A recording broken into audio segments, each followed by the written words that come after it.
Bismillahirrahmanirrahim. Assalamualaikum warahmatullahi wabarakatuh.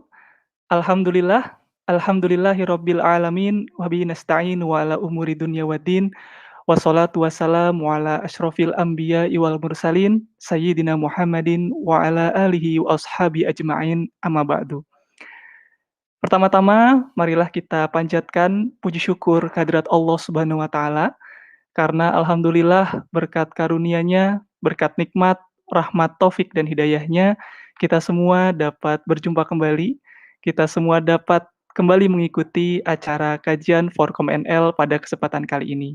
Salawat serta salam juga selalu kita senantiasa panjatkan kepada Nabi besar kita, Nabi Muhammad Sallallahu Alaihi Wasallam, yang juga insya Allah kita selalu nantikan syafaatnya di yaumul kiamah nanti. Dan mudah-mudahan dengan kita mengikuti acara pada kali ini, kita menjadi salah satu pengikut beliau yang akan mendapatkan syafaat di hari kiamat nanti. Amin amin ya robbal alamin. Pertama-tama ingin saya ucapkan selamat datang kepada para peserta di pengajian Forkom NL kali ini, baik itu yang secara khusus ada di Belanda, dan juga mungkin pada pemirsa lainnya yang berada di luar Belanda, yang ada di Eropa, dan juga bahkan di Indonesia. Selamat datang pada kajian Forkom NL. Sekedar informasi terkait dengan apa itu Forkom NL atau apa itu Forkom Belanda. Jadi Forkom Belanda ini adalah suatu forum silaturahim dari berbagai komunitas muslim di berbagai kota-kota yang ada di Belanda. Seperti misalkan di kota Utrecht, SGB Utrecht, kemudian ada di KMD Delft, kemudian ada di Groningen, seperti De Gromis, lalu ada IMEA Enschede, kemudian ada pengajian Wageningen, Musihoven Eindhoven, Camille Limburg, dan Himi Rotterdam, dan juga kota-kota lainnya. Dan alhamdulillah pada kesempatan kali ini, kajian Forkom NL kita kali ini dapat terselenggara atas koordinasi dari Komunitas Muslim Delft, KMD, dan juga IMIA Enschede. Dan juga tentu saja kami ucapkan terima kasih kepada Human Initiative atas supportnya juga, sehingga pada kesempatan kali ini kita semua dapat melaksanakan kajian Forkom NL. Dan hari ini izinkan saya, Ari Rahmawan, yang akan memandu acara kajian Forkom NL kita pada kesempatan kali ini. Dan untuk mengetahui apa saja agenda kita pada kesempatan kali ini, diantaranya adalah nanti kita akan membuka acara kita dengan pembacaan ayat-ayat suci Al-Quran, kemudian kita juga akan langsung menyaksikan pemaparan dari Ustadz Dr. Agus Setiawan, LCMA, dengan topik Sudah Berartikah Ramadanku, yang merupakan acara inti kita pada kesempatan kali ini. Dan juga nanti di akhir, kita juga akan memiliki kuis online. Jadi nanti buat para pemirsa yang sedang menyaksikan, di akhir nanti setelah materi dan juga tanya jawab, kita juga akan ada kuis online dengan hadiah yang menarik, dan juga akan ada pengumuman pemenang, dan juga nanti akan dilaksanakan penutup. Dan nanti untuk para hadirin sekalian yang ingin melakukan tanya jawab, dapat meninggalkan komentar di YouTube atau di chat box gitu ya. Nanti juga bisa akan kami pilihkan beberapa pertanyaan untuk dijawab Ustadz secara langsung. Dan untuk itu, marilah kita buka kajian Forkom NL kita pada kesempatan kali ini dengan membaca basmalah. Bismillahirrahmanirrahim.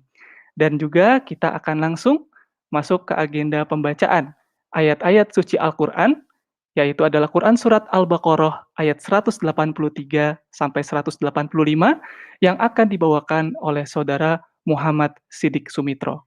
Kepada Saudara Sidik, kami persilakan. Assalamualaikum warahmatullahi wabarakatuh. A'udzu billahi minasy syaithanir rajim. Bismillahirrahmanirrahim.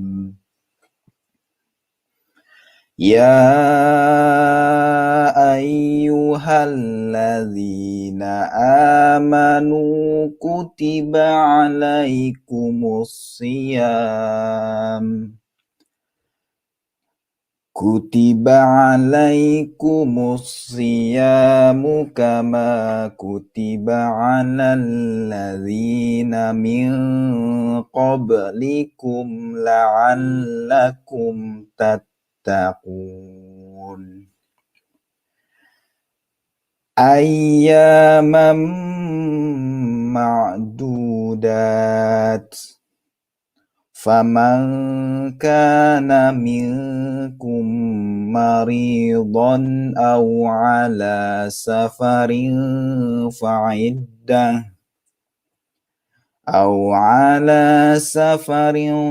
فعدة من أيام أخر وعلى الذين يطيقونه فدية طعام مسكين فمن تطوع خيرا فهو خير له وأن تصوموا خير لكم إن كنتم تعلمون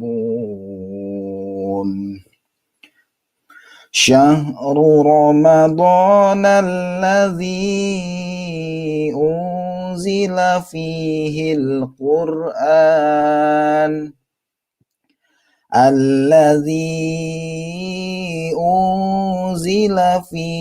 القرآن هدى للناس وبينات من الهدى والفرقان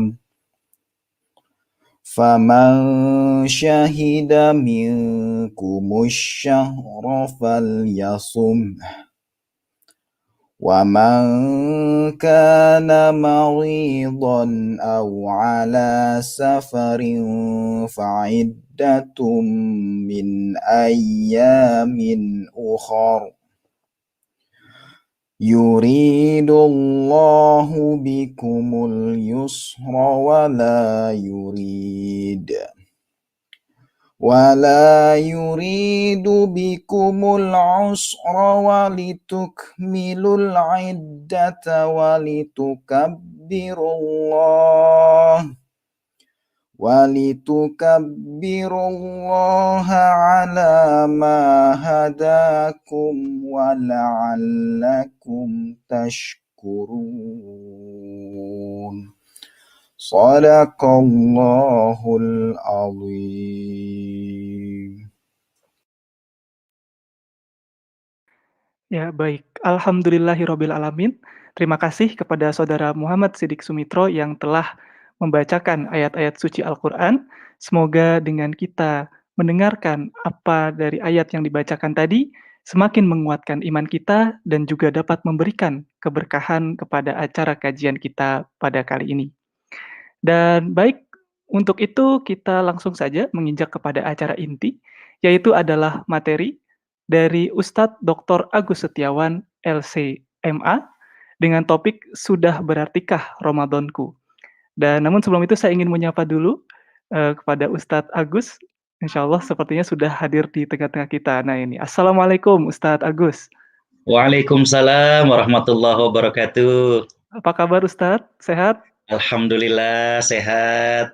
Alhamdulillah. Ini dari Indonesia Ustadz ya? Iya betul. Alhamdulillah Ustadz. Alhamdulillah.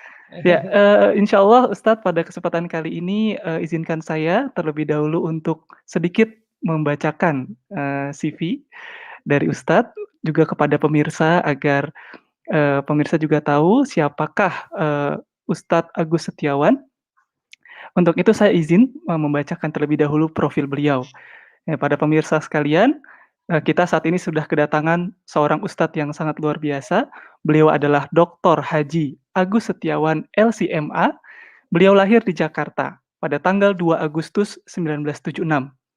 Beliau kuliah S1 di Al-Azhar University Kairo, lalu beliau melanjutkan S2 di Islamic University Sudan, spesialisasi analisa hadis.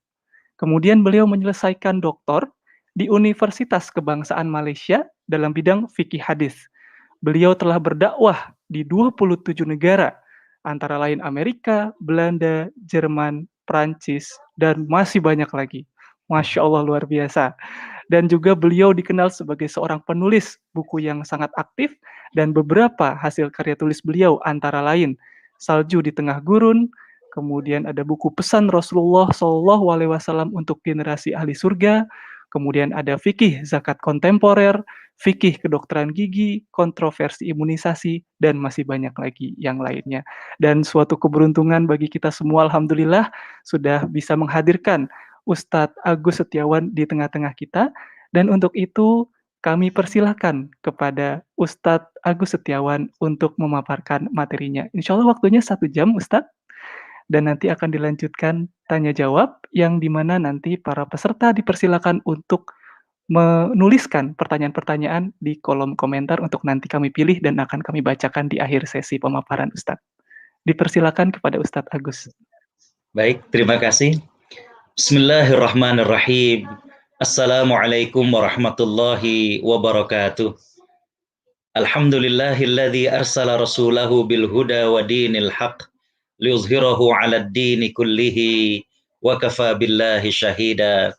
Nashhadu an la ilaha illallah wa nashhadu anna Muhammadan abduhu wa rasuluh. Allahumma salli wa sallim wa barik ala sayyidina Muhammad wa ala alihi wa sahbihi wa man sara ala nahjihi wastanna bisunnatihi ila yaumiddin. Qala Allahu azza wa jalla fi kitabihil karim, a'udzu billahi minasyaitonir rajim, syahrul ramadan alladzi unzila fihi al-Qur'an hudan linnas wa bayyinatin minal huda wal furqan. Shadaqallahul azim. Hadirin hadirat para perindu surga Allah Subhanahu wa taala, jamaah yang ada di Belanda dan di mana saja. Saya lihat tadi ada yang dari Kanada, ada yang dari Australia, ada yang dari Indonesia. Tiada kata yang pantas kita lantunkan di hari ini melainkan ucapan syukur. Alhamdulillah. Betapa sayangnya Allah kepada kita. Betapa banyaknya nikmat dan karunia yang Allah limpahkan kepada kita. Kembali Allah percayakan hidup bagi kita di hari ini. Allah sehatkan kita, Allah limpahkan rezekinya yang begitu luas kepada kita. Sungguh, kalau kita bermaksud menghitung nikmatnya, kita tidak akan sanggup untuk menghitungnya. Tapi memang Allah tidak meminta kepada kita untuk menghitung nikmatnya. Yang Allah minta kepada kita adalah mensyukuri nikmatnya. Hanya saja, saking begitu derasnya Allah mengucurkan nikmat kepada kita, sampai-sampai terkadang kita tidak sadar bahwa apa yang sudah kita miliki merupakan karunia besar dari Allah. Belum tentu orang lain diberikan karunia yang sama. Di antara begitu banyaknya nikmat yang Allah berikan kepada kita, yang paling terbesar adalah Allah masih menitipkan iman di hati kita. Saya sering menyampaikan, iman memang tidak menjamin kita untuk selalu tertawa atau melimpah harta. Tapi yang pasti, iman menjamin kita untuk selalu merasakan sayangnya Allah kepada kita. Kadang dalam hidup, tidak seluruhnya warna-warna indah yang kita lalui. Kadang dalam hidup, tidak seluruhnya rasa manis yang kita kecapi. Tapi dengan iman kepada Allah, kita merasakan Allah tidak pernah meninggalkan diri kita. Pada saat Allah lapangkan rezeki kita, Allah mudahkan urusan kita, Allah penuhi doa-doa kita, kita tidak lalai dari Allah Subhanahu wa taala. Begitulah keimanan mengajarkan kepada kita. Begitu juga pada saat Allah berikan ujian pada diri kita. Mungkin pada pribadi kita, rumah tangga kita, pekerjaan kita, kita tidak pernah berburuk sangka kepada Allah. Kita yakin bahwa apa yang Allah pilihkan kepada kita adalah yang terbaik. Tak lupa salawat teriring salam kita haturkan kepada panutan kita, Nabi Muhammad SAW, sosok yang kita cintai, sosok yang kita rindui, sosok yang istimewa. Dengan manusia yang lain, tumbuh rasa cinta karena pernah berjumpa, adanya rasa rindu karena sering bertemu. Tapi dengan Nabi SAW, kita belum pernah berjumpa dengan beliau, belum pernah bertatap muka dengan beliau. Namun Allah titipkan rasa cinta di hati kita. kerinduan yang begitu mendalam di sanubari kita. Kita berharap mudah-mudahan kita semua yang hadir dalam kajian ini dimuliakan oleh Allah Subhanahu wa taala untuk dapat bertemu dengan beliau dan berkumpul dengan beliau di surganya. Amin ya rabbal alamin. Hadirin hadirat para perindu surga Allah Subhanahu wa taala. Yang pertama saya mengucapkan terima kasih kepada kawan-kawan di Forkom NL ya, dan juga semua yang berpartisipasi dalam kegiatan ini, dan juga tentunya kepada Human Initiative ya atas kerjasamanya. Mudah-mudahan apa yang kita lakukan ini menjadi sebuah amal jariah. Amin ya rabbal alamin. Hadirin hadirat para perindu surga Allah Subhanahu wa taala, pada kesempatan kali ini saya akan mencoba sharing satu materi yang luar biasa yang diamanahkan kepada saya ya, yaitu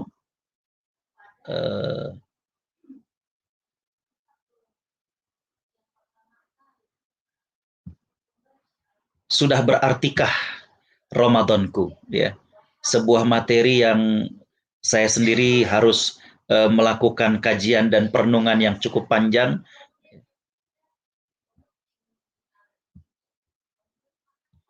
Baik. Hadirin hadirat para perindu surga Allah Subhanahu wa taala. Yang pertama sekali adalah bahwa memang Ramadan ini sudah beberapa kali kita jumpai. Sudah berapa kali kita bertemu dengan bulan suci Ramadan. Bahkan kalau yang berumur 40 tahun, berarti paling tidak sudah 39 kali. Yang berumur 45 tahun, paling tidak sudah 44 kali. Apakah Ramadan sudah begitu berarti bagi kita? Ya. Pertanyaan yang mendasar adalah bahwa usai bulan Ramadan, ya, apakah semua yang puasa akan meraih yang namanya derajat takwa? Ya. Apakah semua yang menahan haus dan lapar di bulan suci Ramadan akan meraih derajat takwa? Bapak Ibu para perindu surga Allah Subhanahu wa taala, coba kita lihat kembali firman Allah dalam surat Al-Baqarah ayat 183. Allah berfirman, "A'udzubillahi minasyaitonir rajim. Ya ayyuhalladzina amanu, kutiba 'alaikumus syiyam, kama kutiba 'alal ladzina min qablikum la'allakum tattaqun." Hai orang-orang yang beriman, diwajibkan atas kalian berpuasa sebagaimana diwajibkan kepada orang-orang sebelum kalian agar kamu bertakwa. Di sini ada kata la'allakum. La'allakum dalam istilah bahasa Arab, dalam sastra Arab dikenal dengan taruji. Taruji itu adalah sebuah harapan yang mesti diiringi dengan kesungguhan. Ya, jadi artinya adalah agar, semoga, itu la'alla. Ya. Jadi untuk kemudian mencapai derajat ketakwaan, ini harus diupayakan dengan sungguh-sungguh. Harus serius untuk kemudian mendapatkan ketakwaan. Dengan demikian, Allah Subhanahu wa taala memberikan kepada kita suatu pemahaman untuk mencapai goal, ya, target daripada ibadah puasa yaitu takwa, maka harus diupayakan dengan sungguh-sungguh. Harus diupayakan dengan serius. Dan ini memberikan pengertian bahwa tidak semua mereka yang menjalani puasa di bulan Ramadan mendapatkan kemuliaan meraih gelar takwa. Hadirat para perindu surga Allah Subhanahu wa taala. Coba kita lihat bagaimana Nabi Shallallahu alaihi wasallam. Dalam hadis diriwayatkan oleh Imam Muslim nomor 1175, Nabi Shallallahu alaihi wasallam, kana Rasulullah Shallallahu alaihi wasallam yajtahidu fil ashril awakhir ma la yajtahidu fi ghairi. Nabi Shallallahu alaihi wasallam bersungguh-sungguh serius dalam beribadah di bulan Ramadan, dan ketika memasuki 10 malam yang terakhir, Nabi lebih bersungguh-sungguh lagi, dan kesungguh-sungguhan beliau ini adalah lebih dibandingkan waktu-waktu yang lainnya. Di sini satu hal yang kita simpulkan bahwa untuk meraih derajat takwa, untuk meraih target dari puasa yaitu takwa, maka harus diupayakan. Harus serius. Ya. Bagaimana untuk melakukan hal itu? Bagaimana untuk meraih hal itu? Hadirin hadirat para perindu surga Allah Subhanahu wa taala.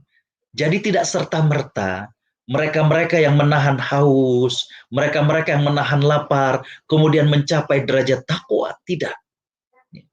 Itulah karenanya dalam riwayat lain, Nabi Shallallahu Alaihi Wasallam mengatakan, "Rubba shaimin, laisa lahu min siyamihi illa al-ju' wal 'atash, wa rubba qa'imin laisa lahu min qiyamihi illa sahar." Atau kama qala sallallahu. Berapa banyak orang yang berpuasa dan tidak mendapatkan pahala dari puasanya, melainkan hanya haus dan lapar. Dan berapa banyak orang yang sholat malam tidak mendapatkan pahala daripada sholatnya, kecuali hanya begadang saja. Jadi kembali bahwa untuk meraih derajat takwa, maka harus diupayakan. Bahkan sungguh-sungguh, bahkan serius. Ya. Hadirin khotul iman rahimakumullah, dalam riwayat lain, kali ini diriwayatkan oleh Imam Bukhari dan Imam Muslim. Imam Bukhari meriwayatkan dalam hadis nomor 2024 dan Imam Muslim meriwayatkan dalam hadis nomor 1174. Ya. Nakana Nabi sallallahu alaihi wasallam idza dakhala al-ashra al-awakhir shadda mi'zarah wa ahya lailah wa aiqadha ahlah. Adalah Nabi sallallahu alaihi wasallam apabila memasuki 10 malam terakhir, Nabi sallallahu alaihi wasallam mengencangkan ikat pinggangnya, mengencangkan sarungnya. Ini merupakan kinayah, ini merupakan bahasa kiasan bahwa Nabi SAW tidak mendekati istrinya, tidak bergaul dengan istrinya, tidak menggauli istrinya. Nabi fokus kepada ibadah. Wa ahya lailah, dan Nabi menghidupkan malam itu untuk ibadah. Wa aiqadha ahlah, dan Nabi SAW membangunkan keluarganya untuk juga menghidupkan malam dengan ibadah. Ya. Kita lihat bahwa Nabi SAW adalah sosok yang sudah diampuni oleh Allah Subhanahu wa taala. Namun beliau mengajarkan kepada kita untuk meraih derajat ketakwaan, beliau bersungguh-sungguh, diupayakan dengan serius. Ya. Bahkan Nabi Shallallahu Alaihi Wasallam betul-betul fokus ketika memasuki 10 hari yang terakhir. Hadirin hadirat para perindu surga Allah Subhanahu wa taala. Ya. Kalau kita diterima di suatu pekerjaan, ya, dan kemudian sebelum diangkat menjadi karyawan tetap, sebelum diangkat menjadi karyawan resmi, kita harus ikut pelatihan. Ada pelatihannya itu berbentuk fisik dan ada pelatihannya berbentuk yang lain. Saya ingat ketika abang saya diterima di salah satu BUMN, ya, bagaimana beliau harus ada pelatihan fisik, ya, dan betul-betul seperti militer, ya. Harus siap sedia bangun kapan saja, makan dengan sederhana dan lain sebagainya. Belum lagi bagaimana pelatihan-pelatihan yang berkaitan dengan knowledge, ya, yang berkaitan dengan keilmuan. Ya. Tapi karena itu untuk menjadi syarat diterima secara penuh, ya, di kantor atau di perusahaan itu, apa yang kita lakukan? Kita akan bersungguh-sungguh. Ya. Ketika kemudian dibangunkan kapan saja, kemudian bagaimana latihan-latihan yang memerlukan fisik, latihan-latihan yang memerlukan bagaimana nalar kita, maka semua kita jalani dengan bersemangat dan dengan sungguh-sungguh. Ya. Yang menjadi pertanyaan adalah, lalu bagaimana dengan surga Allah Subhanahu wa taala? Ya. Untuk mendapatkan surga Allah Subhanahu wa taala, maka harus diupayakan. Harus sungguh-sungguh, serius, ya, serius. Ya. Untuk urusan dunia saja, bagaimana kita untuk diterima kerja, kita berusaha untuk sungguh-sungguh, apalagi untuk surga Allah Subhanahu wa taala, apalagi untuk meraih kemuliaan yang namanya takwa. Ya. Coba sekali lagi misalkan dalam dunia militer, untuk mendapatkan naik pangkat harus ini, harus itu. Ya. Ujian tertulis, ujian lisan, belum fisik dan lain sebagainya. Untuk mendapatkan kenaikan pangkat yang itu adalah dunia. Bagaimana dengan pangkat dan gelar di sisi Allah Subhanahu wa taala? Kita akan meraih kemuliaan yang namanya takwa. Kalau sudah meraih gelar yang namanya takwa, banyak sekali fasilitas yang Allah berikan. Orang yang bertakwa Allah akan berikan ilmu. Wattaqullah wa yu'allimukumullah. Bertakwalah kalian pada Allah, niscaya Allah akan berikan kepada kalian ilmu. Orang yang bertakwa Allah buka jalan keluarnya. Wa may yattaqillaha yaj'al lahu makhraja wa yarzuqhu min haitsu la yahtasib. Barang siapa yang bertakwa kepada Allah Subhanahu wa taala, maka Allah bukakan jalan keluar dan Allah berikan rizki dari cara yang tidak disangka-sangka. Hadirin hadirat para penduduk surga Allah Subhanahu wa taala, untuk meraih kemuliaan derajat takwa, untuk kemudian mendapatkan surga Allah Subhanahu wa taala, maka perlu diupayakan, perlu sungguh-sungguh, perlu serius. Lihat bagaimana ibadahnya Nabi di bulan Ramadan. Ya. Hadirin khotal iman rahimakumullah, setelah kita tahu bahwa untuk meraih surga Allah, untuk mencapai derajat takwa, itu harus diupayakan dengan sungguh-sungguh, saya ingin mengatakan bahwa Ramadan ini adalah shortcut. Ya. Jalan pintas yang Allah sediakan kepada orang yang beriman. Untuk meraih surga royan, Allah berikan, ya Allah. Ya. Ini ada 1 bulan bagi kalian diwajibkan puasa. Jalan pintas yang Allah sediakan kepada orang beriman untuk meraih ampunan Allah Subhanahu wa taala. Allah kucurkan ampunan yang luar biasa. Bahkan Bapak Ibu yang rahmati Allah, kalau sedikit kita mengkaji hadis tentang ampunan di bulan Ramadan, Nabi Shallallahu alaihi wasallam menggunakan kata ghufira, diampuni. Ya. Ini menarik kalau kita kaji secara semantik bagaimana akar kata daripada ghufira. Bapak Ibu Allah Subhanahu wa taala rahmati. Kalau Bapak Ibu mencatat apa yang saya sampaikan, kalau zaman dulu ditulis di buku, ya, dan kemudian kita salah tulis, apa yang kita lakukan? Kita hapus dengan cara ditipek. Ditipek, betul? Ya. Cuma kekurangan dari ditipek ini adalah setelah kita hapus, kalau kemudian kita lihat dari belakangnya, kadang masih berbayang tulisan itu. Nah, dihapusnya dosa manusia di bulan Ramadan bukan cara dihapus begitu.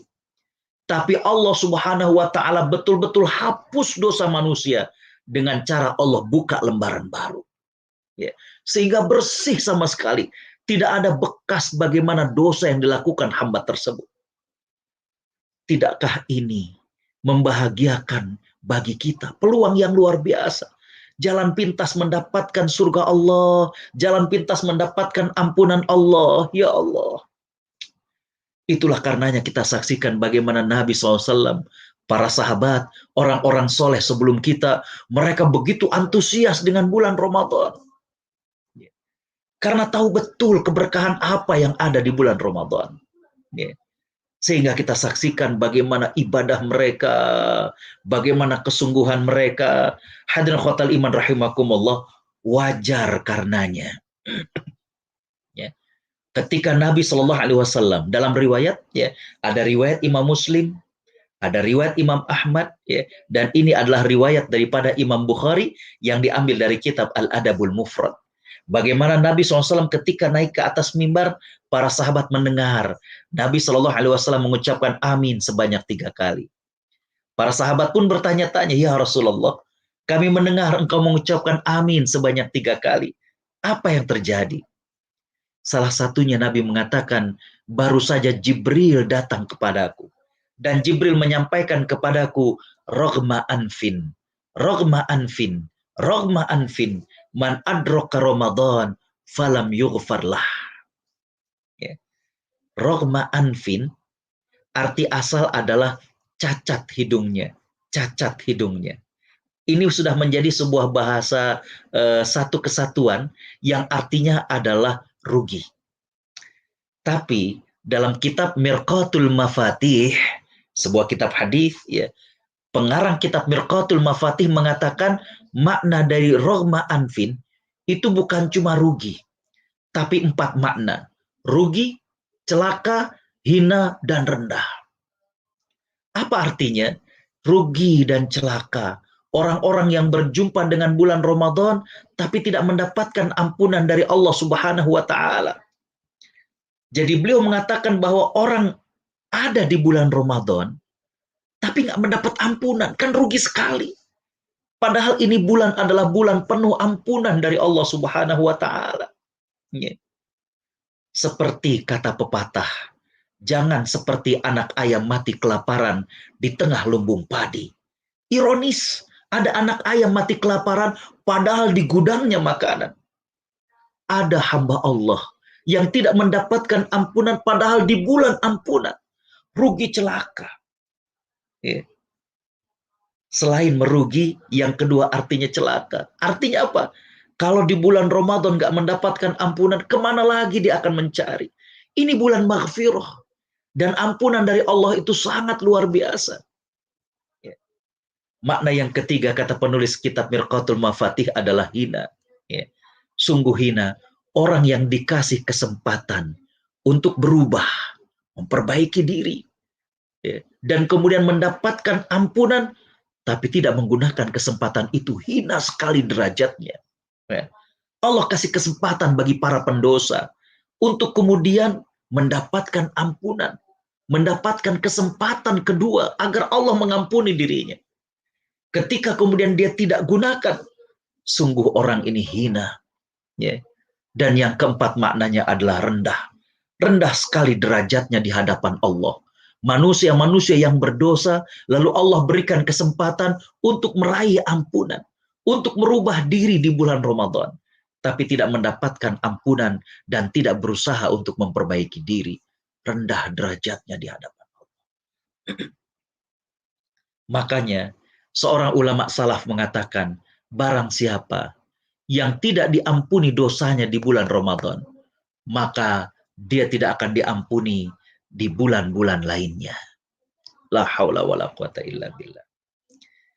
Hadirin hadirat para perindu surga Allah Subhanahu wa taala, jamaah Forkom NL yang dimuliakan Allah, ya.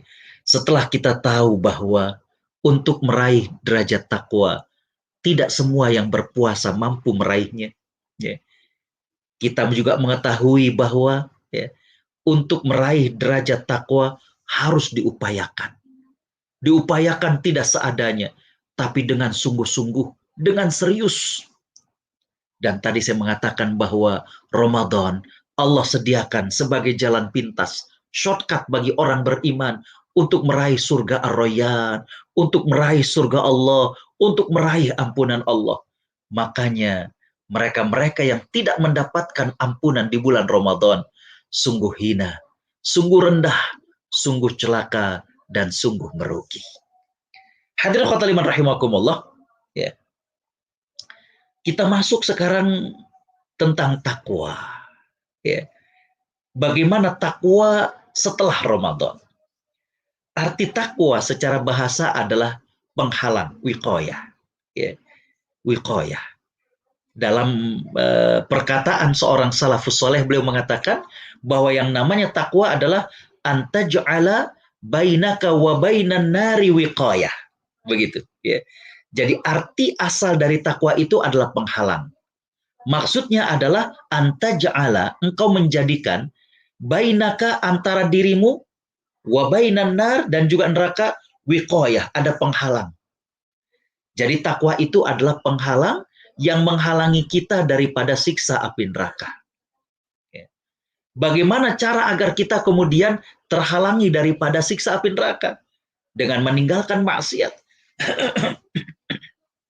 Dengan meninggalkan maksiat. Ya. Ini arti bahasa daripada takwa. Ya. Dan orang-orang jahiliyah juga sudah menggunakan kata-kata takwa ini yang artinya adalah penghalang, pelindung, dan lain sebagainya. Itu arti kata daripada takwa, ya. Dan digunakan takwa yang arti asalnya adalah penghalang, maksudnya adalah agar kita membuat suatu dinding penghalang agar jangan sampai kita masuk ke dalam neraka, dan itu adalah dengan cara meninggalkan maksiat dan melakukan apa yang Allah perintahkan. Ya. Kita masuk, hadirin khotaliman rahimakumullah, ya. Bagaimana takwa setelah Ramadan? Ya, takwa setelah Ramadan. Apa ciri-ciri orang yang bertakwa? Apa tanda-tanda orang yang meraih derajat takwa? Jujur di poin ini saya coba buka, ya, bagaimanakah penjelasan para ulama dan lain sebagainya. Akhirnya kemudian saya menyimpulkan ke dalam beberapa ciri dan tanda ini.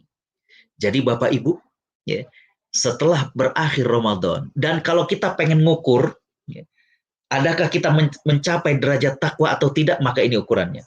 Ya. Yang pertama adalah terjadi transformasi. Terjadi transformasi. Terjadi perubahan dalam diri kita. Ya. Bapak Ibu tentu mengenal ulat. Banyak orang yang jijik dengan ulat.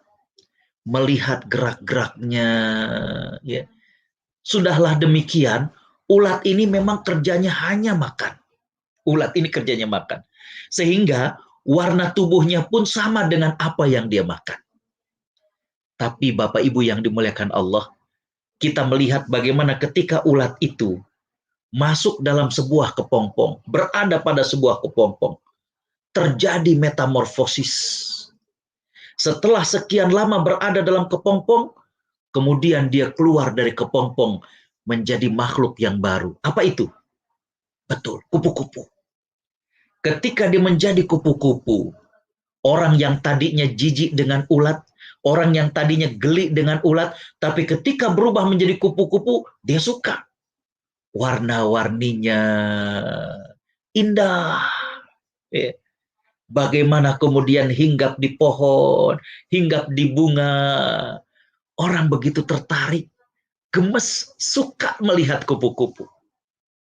Bapak Ibu yang dirahmati Allah, Ramadan, dan kita berusaha menjadi orang yang bertakwa, maka mestinya terjadi transformasi dalam diri kita. Kita yang tadinya memiliki beberapa hal yang bikin orang lain kesel, yang kalau bergaul dengan orang lain, orang itu nggak nyaman. Maka di bulan Ramadan, kalau kita mau tahu kita tuh jadi orang bertakwa atau tidak, ya, di bulan Ramadan ini kemudian terjadi transformasi. Selesai Ramadan, kita menjadi pribadi yang baru, ya, yang orang kemudian tertarik. Dulu, ya, kalau ngomong suka dominan, suka nyelak ini dan itu, subhanallah. Ya. Setelah Ramadan, dia menjadi pribadi yang santun, lemah lembut. Sebelum Ramadan, ya, bagaimana dirinya, aduh, sholat juga jarang. Tapi setelah bulan Ramadan, rajin, ya Allah. Ya, terjadi transformasi. Jadi Bapak Ibu yang dirahmati Allah, kalau ingin tahu apa ciri-ciri takwa, kita sudah mencapai takwa atau tidak, yang pertama saya katakan terjadi transformasi dalam diri kita. Apa-apa yang jelek, yang buruk sebelum Ramadan, maka kemudian bertukar dengan sesuatu yang baik.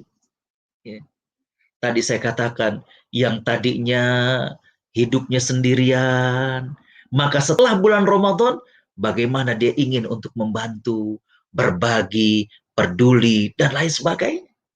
Ya. Saya katakan sekali lagi bahwa bagaikan kepompong. Setelah kemudian bulan Ramadan, dia kemudian keluar menjadi kupu-kupu yang indah. Subhanallah. Ya.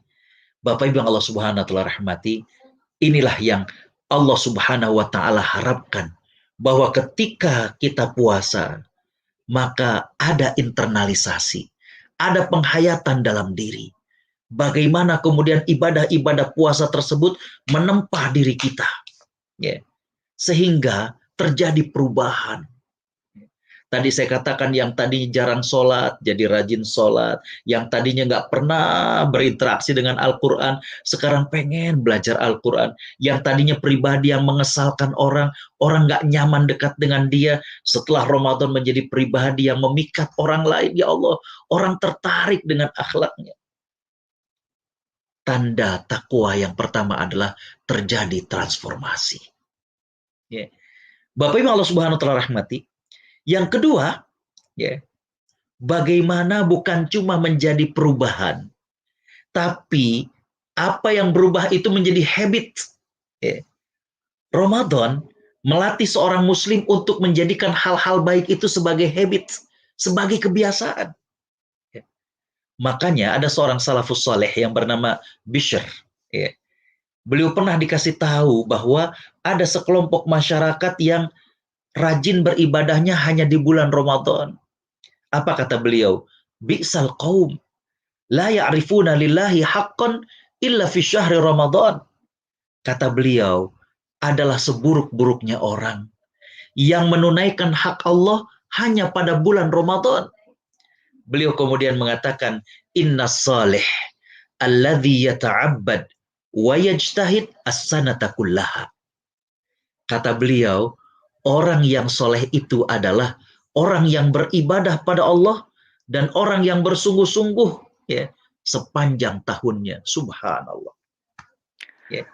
Afwan Jadi Ustadz, ya, Agus, ini ada ya. permintaan dari pemirsa untuk slide-nya, sepertinya tidak di slide ke selanjutnya Ustadz, apakah memang Oh ini bisa nggak di-next? nampak ya? Nampak Ustadz, tapi tidak ke-next atau tidak full screen Ustadz, mohon izin. Oh baik. Mohon Ini maaf next Ustadz. nggak? Ini masih slide 2 Ustadz, di tampilan kami. Oh, Betul. Afwan Ustadz, menyelak di tengah. baik. Sebentar. Iya.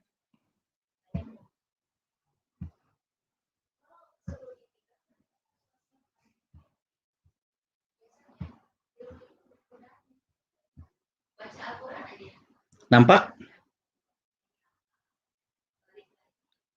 Kelihatan nggak? Alhamdulillah kelihatan Ustadz, tinggal di full screen kalau misalkan boleh, mohon izin Ustadz. Di full Di full screen. slide, Baik. iya. Begini. Di slideshow. Oh, tadi Iya. belum bisa ya slideshow itu ya? Tadi belum di slideshow Ustadz, ya.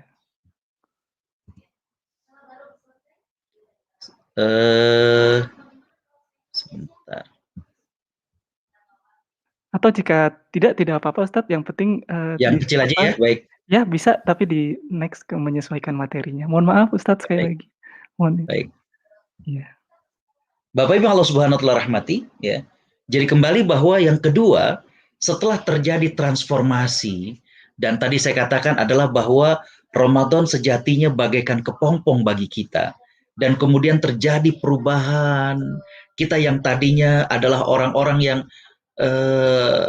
katakanlah tadi orang nggak nyaman dekat dengan kita, orang nggak nyaman ngobrol dengan kita, orang nggak nyaman bergaul dengan kita. Maka Ramadan ini membentuk kita menjadi pribadi yang baru, yang nanti setelah bulan Ramadan bagaikan kupu-kupu, keindahan Islam nampak pada diri kita. Yang kedua saya katakan adalah bahwa ciri kriteria bertakwa itu adalah bukan saja terjadi perubahan, tapi menjadi habit. Ya. Karena banyak sekali dan sering sekali bahwa perubahan-perubahan itu hanya sesaat. Maka yang kedua saya katakan adalah bahwa kebaikan-kebaikan yang ada di bulan Ramadan ini kemudian menjadi habit bagi kita.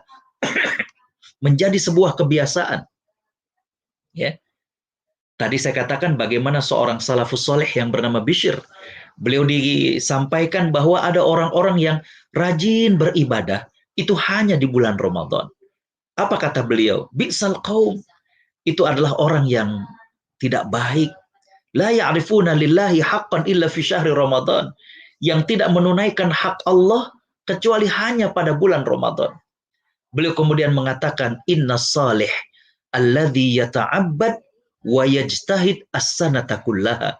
Orang yang soleh itu adalah orang yang beribadah dan bersungguh-sungguh dalam beribadah sepanjang tahunnya. Kriteria takwa, ya, kita pengen tahu kita ini nyampe nggak derajat takwa. Kriteria ataupun ciri yang ketiga adalah hadirin khotal iman rahimakumullah, bagaimana orang yang bertakwa itu ya, dia memiliki kemampuan untuk meninggalkan. Dia memiliki kemampuan untuk meninggalkan. Meninggalkan apa? Meninggalkan dosa, meninggalkan dorongan daripada hawa nafsunya. Ya. Ada sebuah syair, ini aslinya adalah sebuah syair. Dikatakan bahwa khallidz dzunuba saghiraha wa kabiraha fahuwa tuqa. Wasna kamashin fauqal hasa. Berjalanlah kamu seperti orang yang takut daripada duri yang memenuhi jalan. Ya. La tahqiranna saghiratan innal jibala minal hasa. Jangan menyepelekan dosa kecil. Jangan menyepelekan hal yang kecil. Bukankah gunung yang besar itu berasal daripada pasir? Ya. Jadi Bapak Ibu Allah Subhanahu wa taala rahmati. ciri daripada takwa yang ketiga adalah bagaimana orang itu atau kita diberikan kemampuan untuk meninggalkan. Bapak, Ibu, saya yakin Bapak Ibu merasakan ketika kita dihadapkan dengan sebuah perbuatan, baik perbuatan ini maksiat maupun perbuatan ini ibadah, pasti terjadi perang batin. Pasti terjadi perang batin. Ya. Untuk ikut kajian ini saja terjadi perang batin. Ikut, enggak, ikut, enggak. Ya. Atau misalkan ada ajakan untuk donation. Ya. Ada ajakan untuk infak, terjadi perang batin. Ikut, enggak, nyumbang, enggak. Ya. Kalau di Indonesia itu kalau lewat kotak infak terjadi perang batin. Ya. Yang merah apa yang biru, yang merah apa yang biru, ya. Yang seringnya merah tidak, biru tidak, ya. Jadi, ketika manusia dihadapkan dengan perbuatan, pasti terjadi perang batin. Baik perbuatan itu adalah ketaatan maupun perbuatan itu adalah kemaksiatan, pasti terjadi perang batin. Ya. Maka puasa ini menjadikan kita mampu memiliki kekuatan untuk meninggalkan. Ketika ada dorongan-dorongan melakukan maksiat, ketika kemudian ada bisikan-bisikan melakukan perbuatan dosa, dengan puasa, ciri dari orang yang bertakwa adalah dia diberikan kemampuan untuk nggak mau. Ya. Bapak Ibu Allah Subhanahu wa Ta'ala rahmati, saya mengatakan di sini adalah bahwa ya, puasa sejatinya adalah proses menunda kesenangan sesaat untuk mendapatkan kepuasan dan keberhasilan yang maksimal di masa yang akan datang. Itulah puasa. Ya. Coba Bapak Ibu semuanya, kita memiliki makanan yang halal, baik zatnya maupun cara mendapatkannya. Kita juga memiliki minuman yang halal, baik zatnya maupun cara mendapatkannya. Kita juga menikahi wanita secara halal. Maka puasa adalah kemampuan untuk kemudian mengendalikan jiwa. Bagaimana kita menunda kesenangan ini untuk mendapatkan kepuasan dan kesenangan dan keberhasilan yang maksimal, yaitu pada saat maghrib. 1 bulan, Bapak Ibu yang dirahmati Allah, kita ditempa oleh Allah, ditraining oleh Allah, ya, untuk kemudian memiliki kemampuan ini. Ya. Kalau yang halal saja, ya, sanggup untuk kita tinggalkan, apalagi yang haram, begitu semestinya. Ya. Jadi ciri orang yang bertakwa, yang ketiga adalah bagaimana dia memiliki kemampuan untuk meninggalkan kemaksiatan, meninggalkan dorongan-dorongan nafsu untuk melakukan hal yang buruk. Ya. Karena kenapa? Di bulan Ramadan kita sudah terbiasa, yang halal saja sanggup untuk kita tinggalkan, menuju ataupun menunggu daripada waktu maghrib, apalagi yang haram. Ya. Inilah ciri daripada takwa yang ketiga. Dan Bapak Ibu Allah Subhanahu wa Ta'ala rahmati, ya, ciri takwa yang keempat adalah ya, orang yang bertakwa, selain terjadi transformasi, perubahan, kemudian perubahannya ini juga menjadi sebuah habits, ya, kemudian juga dia memiliki kemampuan untuk meninggalkan maksiat, kemampuan untuk menekan dorongan maksiat. Yang keempat ini, ciri daripada orang yang bertakwa adalah kebermanfaatan. Bagaimana buah dari puasa itu adalah dia menjadi pribadi yang bermanfaat bagi orang. Ya. Makanya dikatakan bahwa kalau setelah bulan Ramadan, seseorang itu selalu berbuat baik, bahkan dia bisa memberikan sumbangsi terhadap perubahan masyarakat, sampai ia menghadap kepada Allah Subhanahu wa Ta'ala. Bapak Ibu Allah Subhanahu wa Ta'ala rahmati, ketika kita berpuasa dan kita menahan lapar, ya, tadi saya katakan terjadi internalisasi, terjadi penghayatan, ya Allah, begini rasanya kalau lapar. Begini juga rasanya yang dialami oleh orang-orang miskin. Ya Allah, hamba lapar, hamba haus, tapi alhamdulillah ada rezeki yang kau berikan pada hamba. Bahkan hamba bisa memilih nanti buka puasa dengan apa, kita akan makan apa, kita akan takjil dengan apa. Lalu bagaimana dengan orang-orang miskin? Ya. Disitulah kemudian melatih empati kita, simpati kita. Bagaimana dengan orang-orang miskin? Entah kapan mereka akan berjumpa dengan makanan. Mereka tidak bisa memilih makanan apa yang akan mereka dapatkan. Ya Allah. Ya. Disinilah ciri yang keempat daripada takwa, yaitu bagaimana dirinya bisa bermanfaat bagi orang lain. Buah daripada puasa adalah bagaimana menghaluskan jiwa sehingga kemudian memiliki empati dan dia ingin agar dirinya bermanfaat bagi orang lain. Hadirin-hadirat para penduduk surga Allah Subhanahu wa taala. Ada sebuah hadis yang diriwayatkan oleh Imam At-Tabarani dalam kitab beliau Al-Mu'jamul Kabir, ya, di mana Nabi Shallallahu alaihi wasallam bersabda, "Ahabbun nasi ilallah anfa'uhum linnas." Orang yang paling dicintai oleh Allah adalah orang yang paling memberi manfaat bagi orang lain. Buah daripada ibadah adalah kebermanfaatan diri kita pada orang lain. Ya. Ketika kita menjadi orang yang bermanfaat bagi orang lain, yakinlah kita menjadi hamba yang dicintai oleh Allah Subhanahu wa taala. Salat, puasa, haji, ya. Bapak Ibu Allah Subhanahu wa taala rahmati, buahnya itu adalah kita bermanfaat pada orang lain. Makanya Nabi melanjutkan, wa ahabbul a'mali ilallah sururun tudkhiluhu ala muslim.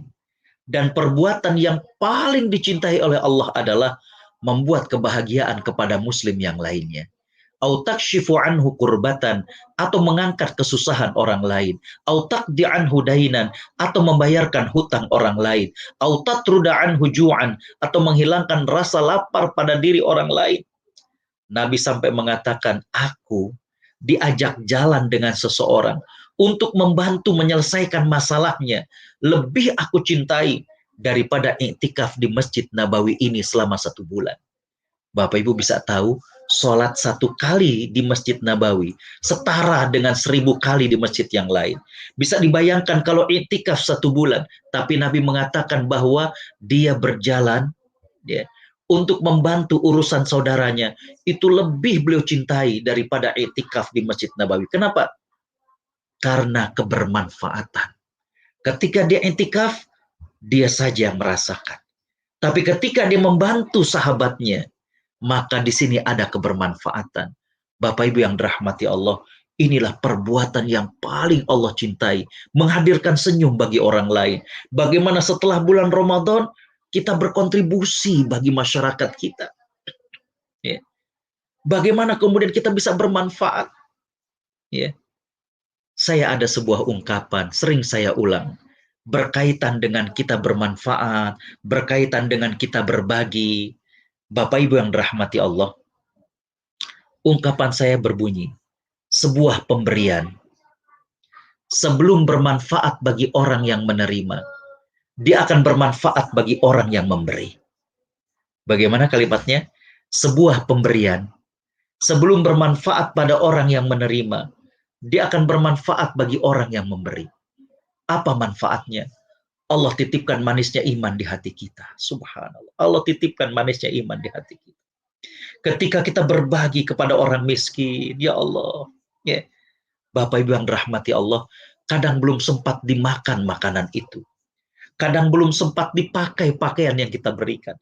Tapi melihat bagaimana senyum mereka, bahkan mereka nggak sempat mengucapkan terima kasih. Cuma bergetar bibirnya, berlinang air matanya.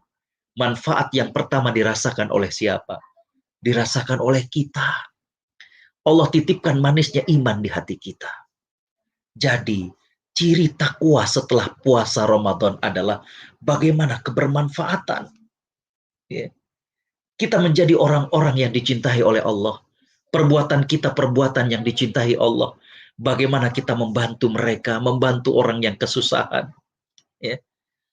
Berapa tahun yang lalu, saya diundang ke Bali. Saudara-saudara kita ada proyek untuk memperluas masjid. Ya. Dan waktu itu saya diundang untuk fundraising. Sebelum saya ceramah, dipanggil seseorang untuk tasmi'. Tasmi' ini adalah memperdengarkan hafalan Quran. Ya. Ketika dipanggil dan kemudian maju ke depan, kita melihat bahwa ternyata seorang anak kecil pakai baju sederhana. Dia nggak bawa mushaf. Dalam hati saya membatin, paling surat-surat pendek yang dia perdengarkan. Ternyata bukan. Yang dia perdengarkan hafalan surat Yusuf. Hafalannya mutqin, gak ada salahnya. Makhorijul hurufnya tepat, tajwidnya bagus. Ya Allah, kita sampai ternganga melihatnya. Subhanallah. Selesai, dia kembali ke tempat duduk. Saya lihat, oh itu, ya, di samping ayahnya. MC sepertinya paham apa yang ada dalam benak kita. MC kemudian memperkenalkan Bapak Ibu yang tadi baru saja memperdengarkan hafalannya, namanya adalah Ananda Yusuf. Nggak taunya namanya juga Yusuf. Kelas 6 SD dan sudah hafal Quran. Ya Allah, di Bali, SD biasa, kelas 6 dan sudah hafal Quran. Ya. Sebelum saya dipanggil, sebelum saya naik ke atas panggung, saya hampiri meja dia dan ayahnya. Saya bilang sama ayahnya, Mas, tolong Yusuf masukin ke pesantren.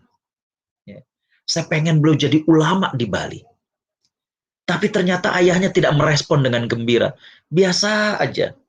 Saat saya ceramah dalam hati saya membatin, kenapa ayahnya Yusuf tidak merespon dengan gembira? Ya.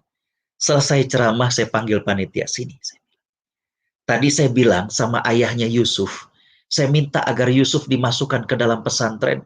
Tapi kok ayahnya tidak merespon dengan gembira? Biasa aja.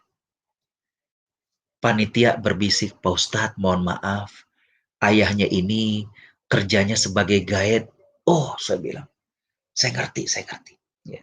Berarti yang ada dalam benaknya itu adalah, ya Allah, berapa biaya yang diperlukan untuk masuk pesantren. Sedangkan dia kerjanya cuma sebagai guide. Sebelum pulang, saya temui ayahnya. Saya bilang, Mas, masukkan Yusuf ke dalam pesantren. Ya. Nanti biayanya saya yang cari di Jakarta. Beliau nangis, ya Allah. Bapak Ibu Allah Subhanahu wa taala rahmati, ternyata beliau tuh pengen anaknya dimasukkan ke dalam pesantren. Tapi beliau bingung biayanya. Padahal beliau sudah mampu mendidik anaknya kelas 6 SD biasa di Bali dan sudah hafal Quran. Ya. Bapak Ibu yang rahmati Allah, melihat dia menangis, kita belum kasih bantuan. Ya. Tapi melihat dia menangis terharu, ya Allah, manfaat yang pertama dirasakan adalah oleh kita. Allah titipkan rasa bahagia di hati kita, ya Allah. Ya, ya Allah, ada hambamu yang mampu mendidik anaknya, menjadikan penghafal Quran di Bali, di sebuah tempat yang minoritas. Ya. Bapak Ibu Allah Subhanahu wa taala rahmati, jadi kembali bahwa ciri dari takwa yang terakhir, yang keempat ini adalah bagaimana kebermanfaatan. Ya. Bapak Ibu Allah Subhanahu wa taala rahmati, ya. Terakhir, saya teringat dengan ucapan daripada Imam Ar-Rafi'i. Ya. Imam Ar-Rafi'i pernah mengatakan, manusia itu ada dua jenis. Ada manusia yang sudah mati, walaupun dia masih hidup. Dan ada manusia yang kedua. Dia kekal hidup, walaupun sudah berada di alam kubur. Subhanallah. Bapak Ibu Allah Subhanahu wa taala rahmati, Imam Ar-Rafi'i menjelaskan kepada kita, ada manusia jenis yang pertama, orang-orang yang tidak pernah memberikan manfaat kepada orang lain. Orang-orang yang tidak pernah berbagi kepada orang lain. Orang seperti ini bagaikan sudah mati, walaupun dia masih hidup. Tapi kata Imam Ar-Rafi'i, ada manusia jenis yang kedua. Mereka sudah di alam kubur, tapi orang merasakan bagaimana manfaat orang ini ketika dia masih hidup. Ya. Maka orang-orang seperti ini walaupun sudah di alam kubur, bagaikan masih hidup. Bapak Ibu yang dimuliakan Allah, orang yang pertama yang tidak pernah memberikan manfaat pada orang lain. Seperti dalam bahasa Minang, orang seperti ini hadirnya tidak dinanti, ketiadaannya tidak dicari. Nggak ada pengaruhnya. Ya. Tapi berbeda dengan orang yang kedua. Orang ini mungkin sudah tidak ada lagi. Mungkin kalau di Belanda ada yang sudah pulang, ada yang ke negeri yang lain. Tapi orang masih teringat dengan kebaikannya. Orang masih terngiang dengan kontribusinya. Ini tergantung kepada kita. Apakah kita ingin menjadi manusia jenis pertama, ataukah kita menjadi manusia jenis yang kedua? Bapak Ibu yang dimuliakan Allah, itulah hasil dari bacaan saya, perenungan saya, bahwa ciri orang yang bertakwa itu 4. Yang pertama, terjadi transformasi, ya. Bagaimana Bapak Ibu yang dirahmati Allah, ya, setelah bulan Ramadan ada perubahan, ya, perubahan dari dirinya. Dan tadi saya memberikan ilustrasi bagaikan kepompong. Ciri yang kedua dari orang yang bertakwa adalah bagaimana apa yang dia lakukan di bulan Ramadan menjadi habits, menjadi kebiasaan dia. Ya. Yang ketiga adalah Bapak Ibu yang dirahmati Allah, bagaimana orang yang bertakwa memiliki kemampuan untuk mengendalikan, kemampuan mengendalikan. Ya. Dan terakhir adalah bagaimana orang yang bertakwa memiliki efek kebermanfaatan kepada orang lain. Kebaikan yang ada pada dirinya juga dirasakan oleh orang yang lain. Ya. Inilah yang kemudian tadi kata Imam Ar-Rafi'i, kelak mereka-mereka yang banyak berkontribusi, mereka-mereka yang memiliki nilai kebermanfaatan begitu luas, mungkin mereka nanti sudah tiada, tapi orang akan teringat bahwa dia banyak memberikan kontribusi. Bapak Ibu Allah Subhanahu wa taala rahmati, saya kira waktu juga yang memisahkan kita, ya.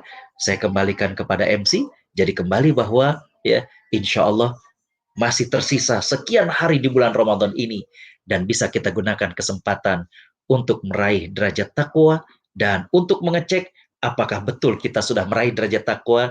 Tadi itu adalah di antara ciri dan tanda-tandanya. Demikian, wallahul muwaffiq ila aqwamit thoriq. Wassalamualaikum warahmatullahi wabarakatuh. Waalaikumsalam warahmatullahi wabarakatuh.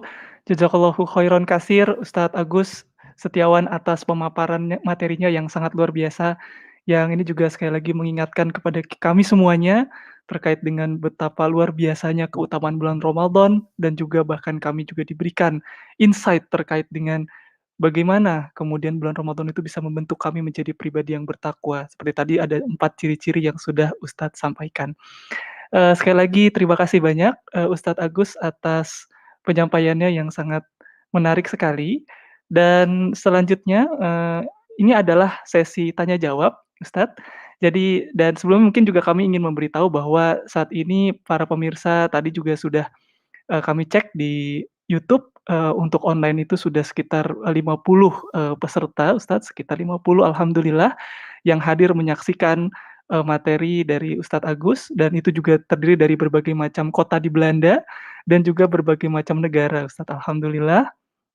Ya tidak hanya di Belanda saja tetapi dari luar Belanda juga ada. Dan untuk itu kami membuka sekali lagi sesi tanya jawab kepada para pemirsa yang saat ini sedang menyaksikan.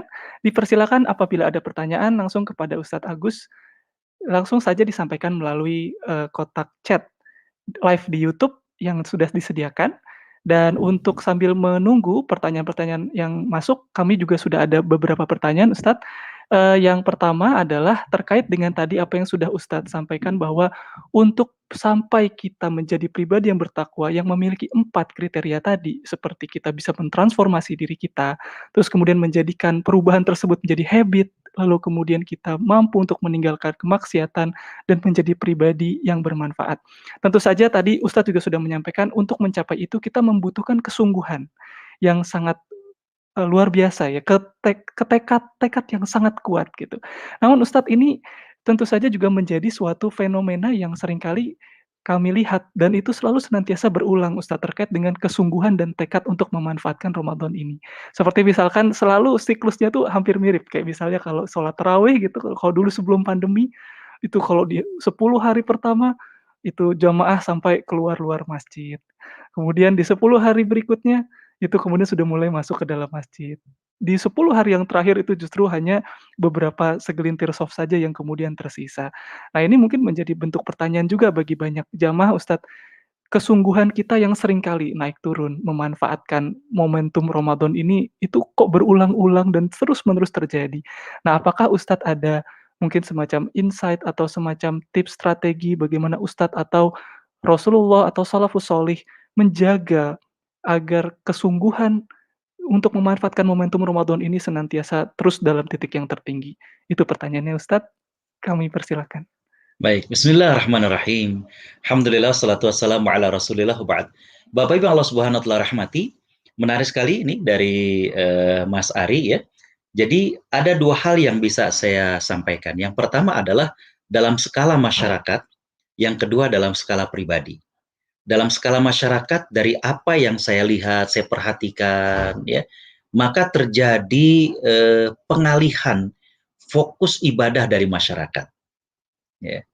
Ini yang kemudian banyak terjadi, di mana di masyarakat kita ya itu ketika sudah Ramadan pertengahan, ketika Ramadan itu akhir, maka banyak hal-hal yang mengalihkan fokus masyarakat dari ibadah. Contoh misalkan bagaimana masyarakat justru disibukkan dengan belanja baju lebaran, ya. Bagaimana masyarakat disibukkan dengan mudik, ya. Bagaimana masyarakat disibukkan dengan jamuan pada hari raya. Ini yang kemudian akhirnya menguras fokus daripada masyarakat dan akhirnya beralih dari ibadah kepada kesibukan-kesibukan itu. Ya.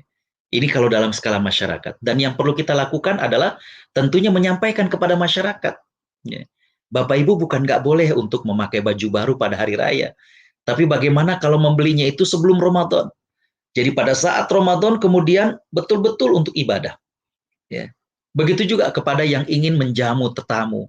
Bapak Ibu yang dimuliakan Allah, ya kita harus sampaikan bahwa hari raya yang terutama adalah bagaimana kita bersilaturahim. Ya. Jangan fokus kepada makanannya. Kalau di kita, Masya Allah. Ya. Sehingga kemudian tadi menguras dan menyedot perhatian dari ibadah kepada menyiapkan makanan. Ya. Ini saya kira yang harus kemudian disampaikan kepada masyarakat. Begitu juga dengan mudik. Ya. Bagaimana harus benar-benar disiapkan. Jangan sampai kemudian mudik itu dari persiapannya, ya, kemudian perjalanannya, nanti di sana capeknya. Padahal rata-rata itu mengambil waktu-waktu yang di prime time, di saat-saat terakhir. Tadi sebelum mengisi Forkom, saya mengisi di FKUI, ya, saya katakan justru bahwa hari-hari terakhir ini, kalau kita lihat bagaimana para sahabat dan orang-orang soleh sebelum kita, mereka memahami bahwa ketika masuk 10 hari yang terakhir ini, bagaikan orang lomba lari dan sudah menjelang garis finish.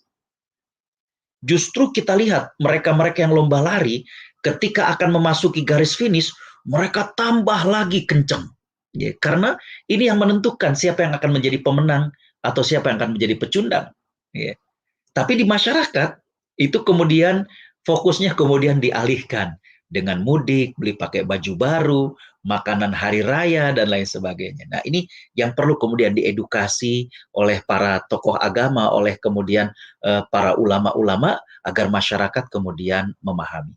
Tapi dalam konteks pribadi, nah ini saya katakan kepada hadirin hadirat yang menyimak melalui langsung ataupun melalui live streaming di YouTube, maka saya katakan bahwa kalau kita meneladani dari sahabat dan para salafus soleh, bagaimana mereka tahu betul.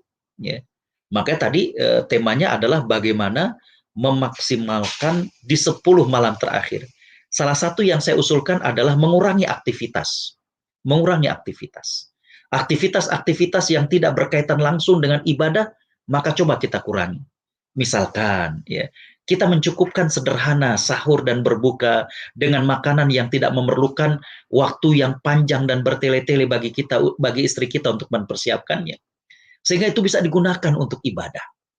Yang kedua, Bapak Ibu, harus difahami.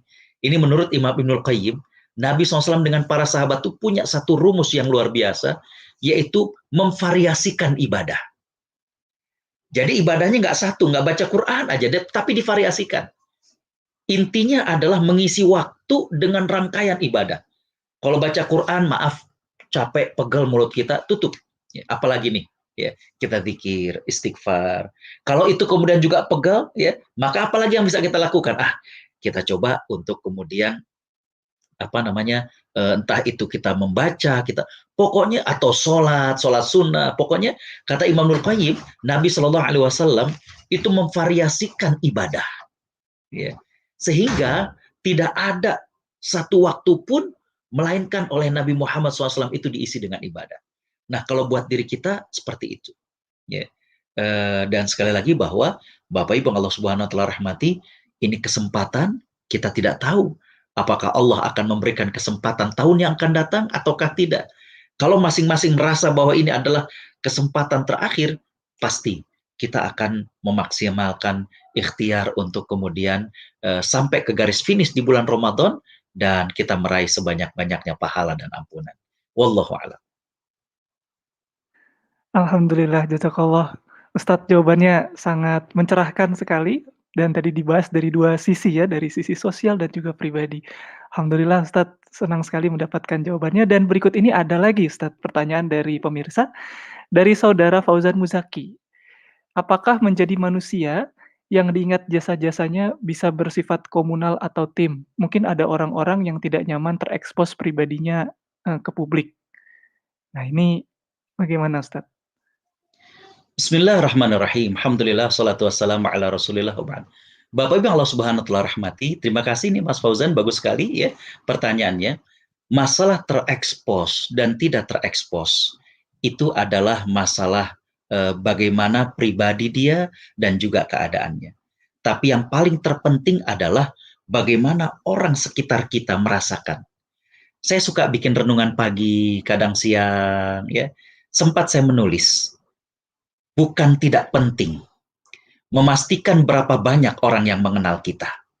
Tapi yang paling terpenting adalah memastikan orang yang kenal kita bahagia atau tidak mengenal kita. Ya.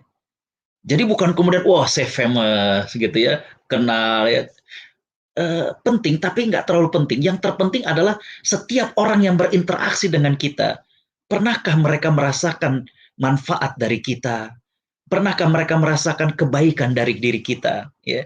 Itulah yang kemudian menjadi pribadi-pribadi yang inspiratif, pribadi-pribadi yang kemudian akan dikenang. Ya. Tentang masalah terekspos atau tidaknya, itu tentunya adalah masalah waktu dan lain sebagainya. Saya ada materi judulnya orang-orang mulia yang tidak terberitakan. Ya. Coba kalau misalnya Mas Fauzan dan yang hadir di sini, ada yang tahu berapa jumlah para sahabat? Sahabat Nabi maksudnya. Ada yang tahu?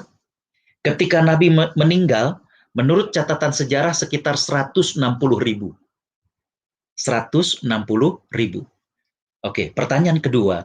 Dari 160.000, berapa banyak sahabat Nabi yang bisa Bapak Ibu itu, yang bisa Bapak Ibu sebutkan? Tidak banyak. Ya. Tapi yang 160.000 itu adalah orang baik, orang soleh, yang banyak kiprahnya. Ya. Jadi Bapak Ibu Allah Subhanahu wa taala rahmati, kembali bahwa tugas kita adalah bagaimana memberikan manfaat.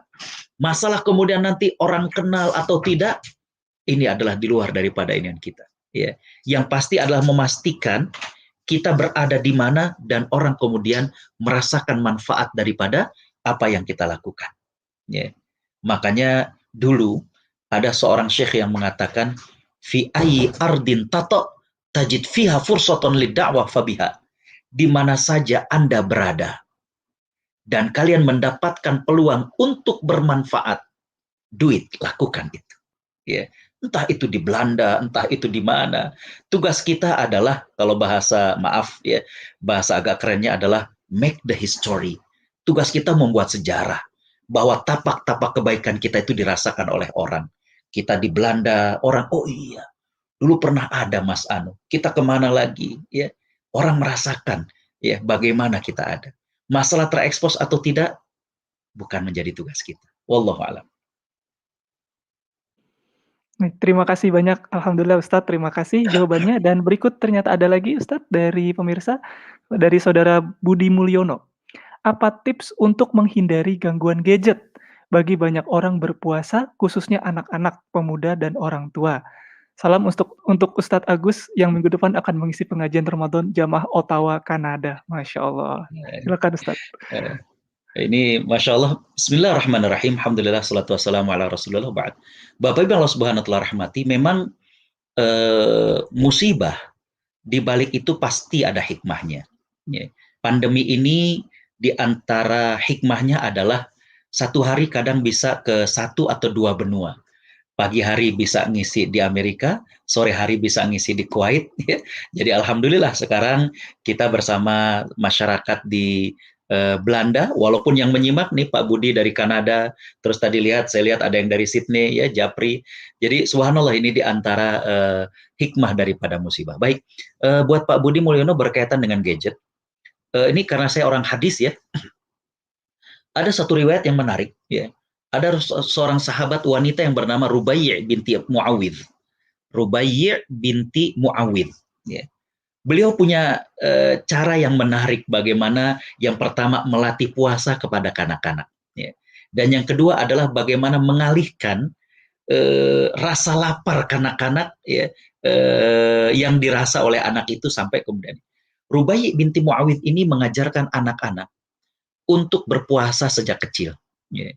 Jadi ini menepis dari apa yang suka dikatakan masih kecil belum wajib, tidak.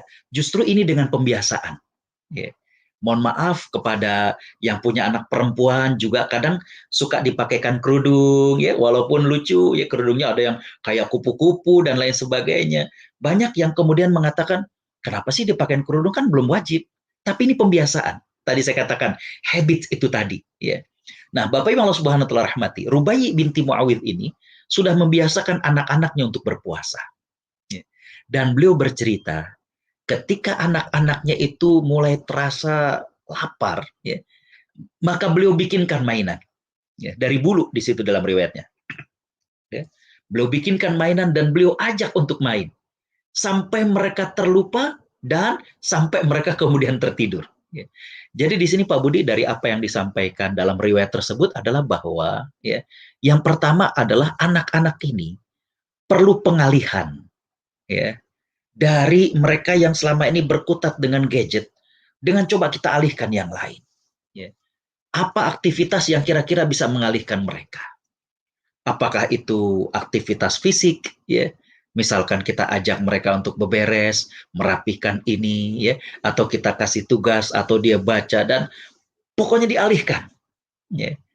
Dan yang kedua, Bapak Ibu Allah Subhanahu wa taala rahmati adalah bahwa seandainya pun, ya, tidak bisa melepaskan dari gadget, maka dikasih waktu. Dikasih waktu. Ya. Ini hanya sekian ya, setelah itu apa. Ya. Dan itu pun setelah dikasih waktu, maka apa yang dia lihat, apa yang dia pergunakan dari gadget itu adalah sesuatu yang memang sesuai dengan umur dan ada nilai manfaat. Ya. Jadi kalau saya ingat dulu saya sempat ngasih satu tips buat masyarakat Indonesia di Sydney, itu minimal saya katakan di bulan Ramadan ada satu acara dengan keluarga bersama. Entah itu baca Quran bareng, entah itu menjelang berbuka doa bareng. Apa manfaatnya? Agar anak itu merasakan bagaimana guyupnya, kalau bahasa orang Indonesia itu, guyupnya keluarga seorang muslim. Ya. Dan yang kedua, agar anak itu menyadari tentang kedudukan orang tua. Karena saya tahu betul, bagaimana di Amerika, di Australia, anak ketika sampai usia 17 tahun, mereka free, mereka bebas untuk memilih. Ya, yang terkadang nasihat orang tua dianggap sama dengan masukan dari teman di sekolahnya. Nah, ini yang harus kemudian kita tanamkan, bahwa kalau itu adalah masukan dari orang tua, beda. Ya. Nah, jadi saya katakan tadi, coba alihkan kebiasaan anak-anak megang gadget dengan acara-acara bersama, ya. Entah itu tadarus, entah itu baca suatu buku yang kira-kira ya orang tua dan anak-anak juga bisa untuk ngambil manfaatnya, ya. Ataukah kemudian doa menjelang berbuka dan lain sebagainya. Saya kira demikian di antaranya, wallahu a'lam. Alhamdulillah, terima kasih banyak Ustadz. Dan berikutnya ada lagi pertanyaan dari saudara Fahri Hatta. Mohon tips ibadah puasanya seorang ibu yang memiliki bayi dan anak-anak yang masih butuh perhatian banyak Ustadz, mengingat waktu yang terbatas dan berkurang untuk konsentrasi ibadah. Nah ini mungkin konteksnya kalau di Eropa juga cenderung lebih panjang Ustadz relatif puasanya. Nah ini bagaimana Ustadz strateginya? Silakan. Bismillahirrahmanirrahim. Alhamdulillah, salatu wassalamu ala rasulillah, wa ba'd. Bapak Ibu Allah Subhanahu wa taala rahmati, ya. Di sini ada dua hal, ya. Yang pertama adalah berkaitan dengan pemahaman kita, ya.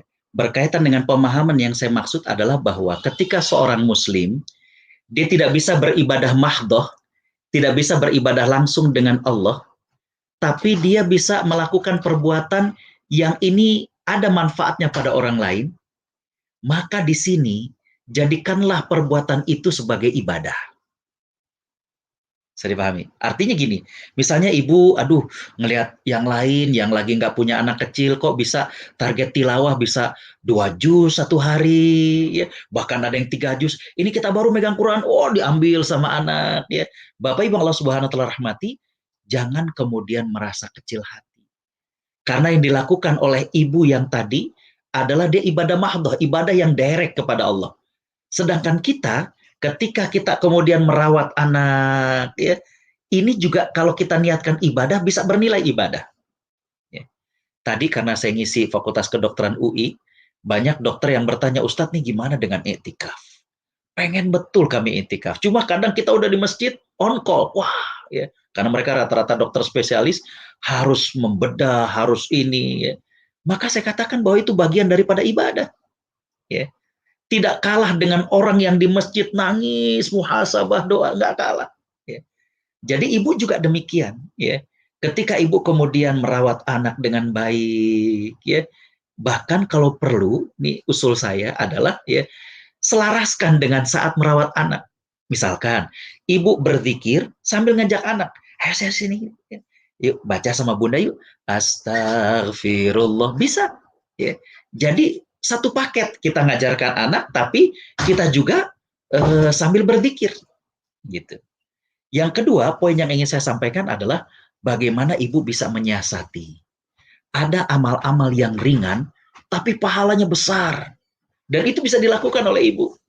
Ya, minggu lalu saya diminta oleh muslimah di Sydney untuk menyampaikan tentang amalan-amalan yang ringan tapi besar pahalanya, terutama sekali di bulan Ramadan. Ya. Itu namanya bagaimana kita menyiasati dengan waktu yang sambil ngerawat anak, tapi kita bisa kemudian mendapatkan pahala-pahala yang besar dan insya Allah nggak kalah dengan mereka-mereka yang katakanlah lebih lapang waktunya. Saya kira dua hal itu. Ya. Yang pertama adalah bahwa apa yang ibu lakukan itu bisa kemudian di-switch ya, dari yang tadinya hanya merawat anak menjadi niat ini adalah beribadah. Dengan yang kedua adalah bagaimana menyiasati. Ya. Coba amal-amal yang ringan itu dilakukan sehingga kemudian kita juga bisa mendapatkan akselerasi daripada pahala di sisi Allah Subhanahu wa taala. Wallahu a'lam. Alhamdulillah. Terima kasih Ustadz. Dan ini mungkin pertanyaan yang terakhir dari saudara Tommy. Apakah efek kebaikan Ramadan itu permanen Ustadz? Atau kita harus menjadi lebih baik setiap Ramadan? Dipersilakan Ustadz. Bismillahirrahmanirrahim. Alhamdulillah, salatu wassalamu ala Rasulullah. Bapak Ibu Allah Subhanahu wa taala rahmati. Saya jawab dengan apa yang dikatakan oleh Nabi ya. Jadi Nabi SAW itu pernah mengatakan, likulli surratin fatrotun. Setiap puncak itu ada turunnya. Ya. Faman kanat fatratuhu ilallahi wa rasulih faqad ihtada. Barang siapa ketika turun berada masih dalam koridor Allah dan Rasulnya, faqad ihtada. Dia masih dapat hidayah dari Allah Subhanahu wa taala. Jadi Bapak Ibu Allah Subhanahu wa taala rahmati, apa yang kita dapat dari bulan Ramadan ini, dia juga nggak permanen dan dia juga fluktuasi. Ya. Tadi ada puncak, ada turunnya. Ya. Cuma kalau kita lagi turun, lagi lemes, lagi males, ya, Nabi mengatakan bahwa barang siapa yang lagi turun, lagi malasnya, masih berada dalam koridor Allah dan Rasulnya, sungguh dia mendapatkan hidayah. Artinya apa? Semalas-malasnya kita,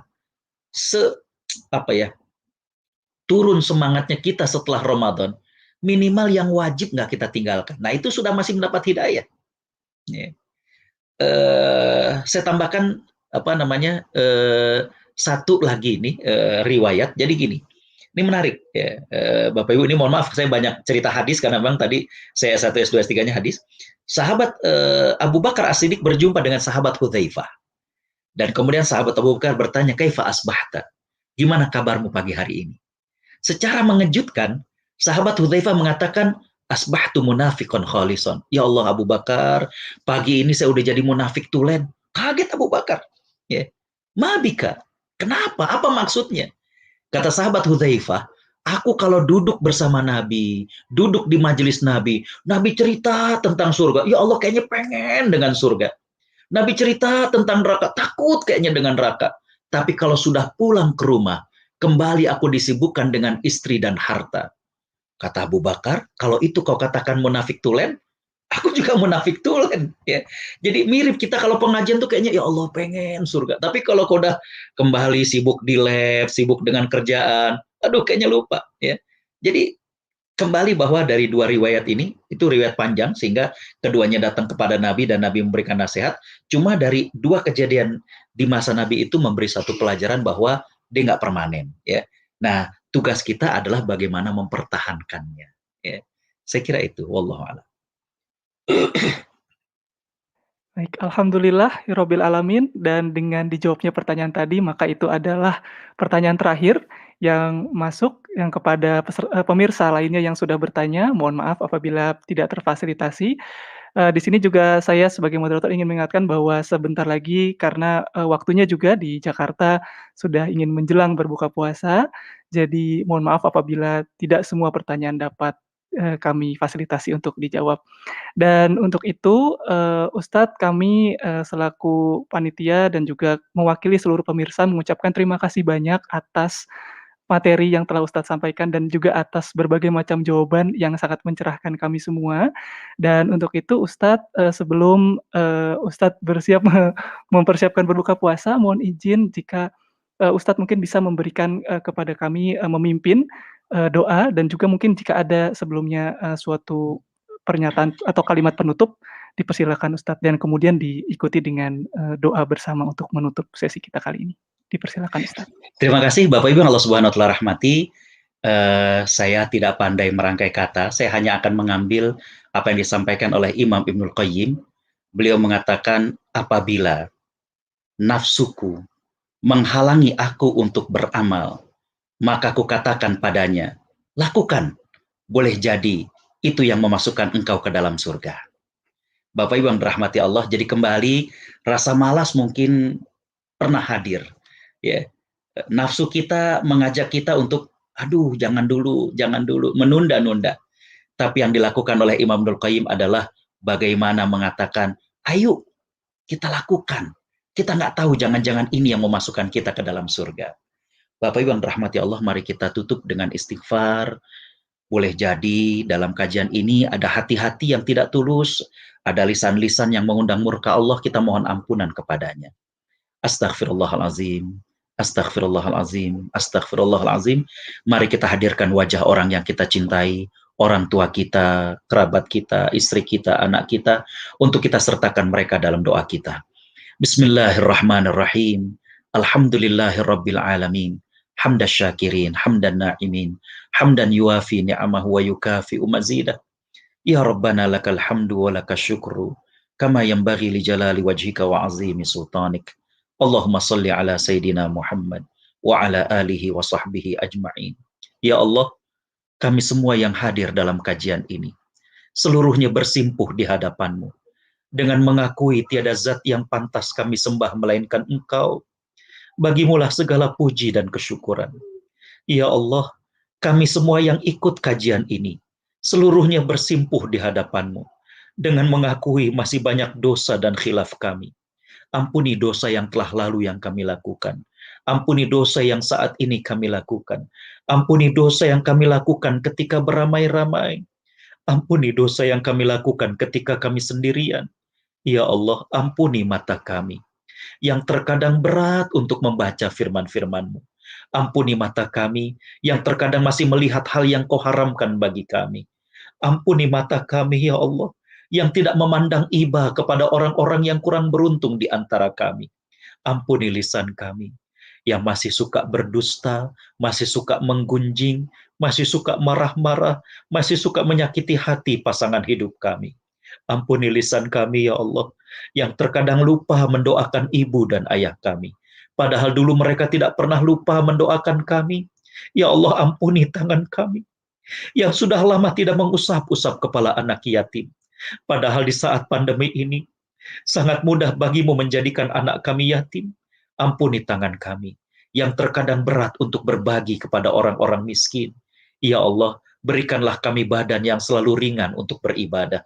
Berikanlah kami mata yang selalu rindu membaca Al-Quran. Ya Allah, terimalah ibadah puasa kami. Terimalah ibadah tarawih kami. Terimalah ruku sujud kami. Terimalah sedekah kami, ya Allah. Allahumma ya Allah, jadikanlah semua yang mengikuti kajian ini Kau berkahi dengan meraih Lailatul Qadar. Bebaskan leher kami dari siksa api neraka-Mu. Allahumma ya Allah, kami mohon juga ampuni dosa ibu dan ayah kami. Sayangi mereka ya Allah. Mereka sayang betul pada kami. Ampuni kami yang belum sempat bakti kepada mereka. Ampuni kami yang pernah membantah kata-kata mereka. Ampuni kami yang pernah meninggikan suara di hadapan mereka. Ampuni kami yang pernah membuat mereka menangis. Ampuni kami yang membuat mereka memendam rasa rindunya. Ya Allah, kepada ibu dan ayah kami yang sudah meninggal dunia, ampuni dosa mereka, lapangkan alam kuburnya, pertemukan kami kembali dengan mereka di surgamu. Ya Allah, sekiranya Engkau memberikan kami pendamping hidup, beri kami pendamping hidup yang kekal hingga ke surgamu. Jadikan rumah tangga kami harmonis, laksana surga sebelum surga sesungguhnya. Lahirkan dari rahim istri kami, anak-anak yang soleh dan solehah. Ya Allah, jagalah akidah dan akhlak anak-anak kami. Jadikan anak kami rajin menegakkan sholat. Jadikan anak-anak kami gemar baca Al-Quran. Ya Allah, ya Tuhan kami, jadikan anak-anak kami taat padamu dan berbakti pada orang tuanya. Allahumma ya Allah, angkatlah wabah dan pandemi ini dari negeri kami dan negeri-negeri yang lainnya. Allahumma ya Allah, ini adalah hajat kami. Masih banyak lagi ya Allah, kabulkanlah. Rabbana atina fid dunya hasanah wa fil akhirati hasanah wa qina adzabannar wa bifadli subhanaka rabbina rabbil izzati amma yasifun wa salamun alal mursalin walhamdulillahi rabbil alamin. Alhamdulillahirabbil alamin. Dengan dipimpinnya doa tadi oleh Ustadz, hal tersebut juga menandakan bahwa itu merupakan akhir dari sesi kajian Forkom NL pada kesempatan kali ini. Sekali lagi kami selaku panitia dan juga saya mewakili pemirsa semuanya, Ustadz mengucapkan terima kasih banyak atas kesediaan Ustadz untuk berbagi kepada kami semua. Dari kami tercurah doa agar Ustadz senantiasa sehat selalu, juga selalu diberkahi segala aktivitasnya Ustadz, yang selalu bugar untuk senantiasa menebarkan misi-misi dakwah. Kami juga sekaligus mengucapkan untuk di sana selamat mempersiapkan berbuka puasa, Ustadz. Kami berharap Baik, insya Allah. insyaallah. Terima kasih. Kami mengucapkan juga senantiasa mudah-mudahan kita semua bisa berjumpa kembali dalam waktu dekat untuk belajar kembali dari Ustadz. Amin, Dan amin. Ustadz Agus, apabila ingin Ya, mempersiapkan, saya kami pamit. persilakan. Terima kasih banyak. Ya, semuanya insyaallah syukran. Assalamualaikum. Waalaikumsalam warahmatullahi wabarakatuh, Ustadz. Ya, baik, pemirsa semuanya dimanapun Anda berada, demikianlah sesi akhir dari kajian Forkom NL kita pada kesempatan kali ini. Namun, sekali lagi ini semua belum berakhir rangkaian acaranya, masih ada rangkaian acara berikutnya yang juga tidak kalah seru dibandingkan dengan materi yang tadi sudah disampaikan oleh Ustadz. Agenda kita pada kesempatan kali ini adalah mengenai kuis Ramadan Forkom NL. Jadi kami juga memiliki kuis nih agendanya yang juga akan memiliki hadiah yang menarik untuk dibagikan kepada pemenangnya nanti. Kuisnya tentang apa? Jadi nanti akan ada kuisnya itu tentang konten terkait dengan 15 pertanyaan. Jadi bentuknya ada pertanyaan 15 seputar Ramadan dan juga seputar Forkom NL. Jadi ini tentang wawasan ya, seputar Ramadan dan seputar Forkom NL. Dan kita akan mulai dan dimainkan dengan bersamaan. Nanti silakan itu dilihat link kuisnya, bisa dipersiapkan untuk peserta dan pemirsa semuanya untuk bisa berpartisipasi. Dan parameter dari kuisnya nanti yang akan dinilai adalah ketepatan dan kecepatan.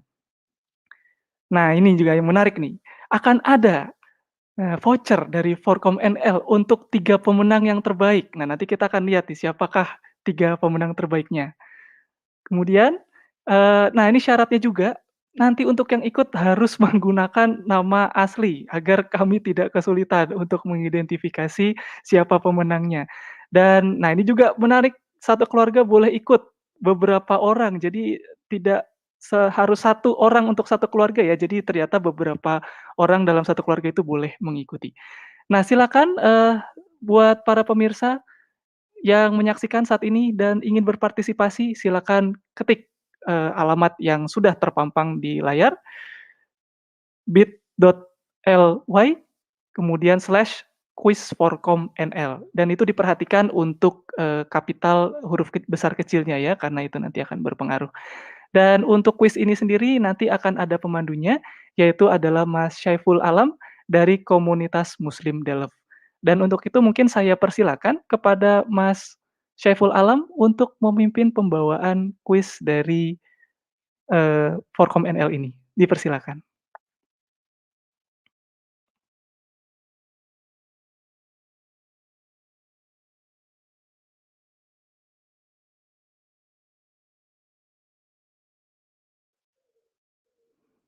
Oh baik, Mas Alam sedang mempersiapkan share screen-nya. Kita akan menunggu sejenak, namun sekali lagi, buat para pemirsa yang saat ini ingin berpartisipasi, dipersilakan. Sekali lagi sudah ada link kuis di layar, bit.ly/quizforkomnl. Nah, ini adalah oke baik, jadi akan saya wakili untuk Mas Alam, ini sudah bergabung bersama kita semua. Nah, itu ada, game code-nya kalau misalkan dibutuhkan 585955 dan kita sudah lihat beberapa peserta. Oh, sudah 28 orang. Apakah kita mau mulai sekarang atau masih menunggu? Saya coba konfirmasi ke panitia dulu. Ada lagi yang masuk 29? Oke, kita tunggu 2 menit lagi. Jadi kepada para pemirsa, hadirin semuanya, silakan kita ramaikan kuis kita kali ini. Alhamdulillah terus bertambah. 2 menit lagi kita tunggu sebelum kita mulai. Jadi jangan sampai terlambat. Nah, ini kalau terlambat udah nggak bisa masuk, kehilangan peluang untuk mendapatkan hadiah yang menarik nih. Ini juga sekaligus untuk menguji wawasan kita terkait dengan Ramadan dan juga terkait dengan Forkom NL itu sendiri. Ya, masih ada waktu kurang lebih 1 menit lagi. 33 orang sudah hadir. Nah, ini dipersilakan. Wah, bertambah terus, alhamdulillah. 36. Nah, ini kalau tadi peserta kurang lebih 50 nih, kita mungkin bisa berekspektasi nih sampai hampir mendekati 50 nih. Oke, nanti saya sambil menunggu aba-aba juga dari panitia untuk memulai. Jadi silakan jangan sampai terlambat, jangan sampai ketinggalan. Untuk para pemirsa, 1 menit lagi, oke. Saya akan di jam saya 12.38 waktu Belanda, 12.39 akan kita mulai. Panitia ternyata boleh ikutan juga kalau mau, jadi tidak hanya, para peserta saja, tapi panitia juga boleh, dari KMD, dari IMEA, dipersilakan untuk ikut juga, biar semakin ramai. Wah, oke, sedikit lagi. Baik, apakah masih ada? Saya hitung 5 nih ya, hitung mundur 5. 5 akan kita mulai, bismillah. 5, 4, 3, 2, 1. Bismillah kita mulai. 39 partisipan. Oke. Nah, itu dia pertanyaannya. Silakan dijawab. Wah, luar biasa nih, kita lihat siapa yang akan memimpin di pertanyaan pertama kali ini. Ya, waktu habis, memang harus cepat. Oh, masih ada 9 orang yang belum menjawab, tapi kita lihat siapakah yang nomor 1. Waduh, luar biasa. Linda, Rihan, Habib, 3 besar. Nah, pertanyaan kedua, siapakah ketua Forkom NL saat ini? Ayo. Harus cepat jawabnya. Jangan sampai kehabisan waktu. Ya, kita lihat waktu habis. Apakah masih tetap sama klasmennya? Oh, sudah berubah. Masih tapi dipegang Mas Rihan nomor 1.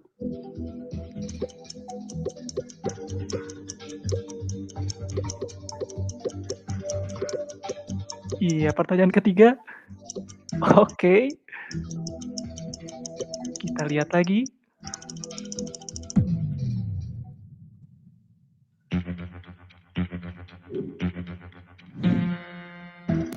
Masih saudara Rihan. Waduh, ini luar biasa nih. Kita lihat siapa yang bisa menggoyang posisi saudara Rihan di nomor satu.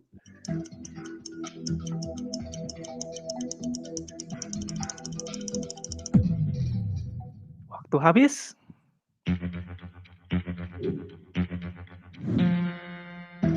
Wah, sampai saat ini masih saudara Rihan dan saudara Fajar berkejar-kejaran. Nah, pertanyaan berikutnya, salah satu sunnah dalam berbuka puasa adalah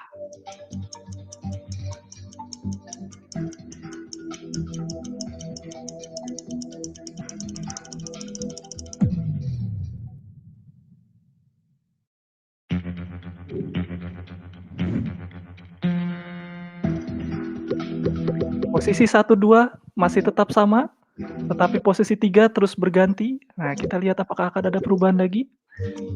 Hukum makan sahur adalah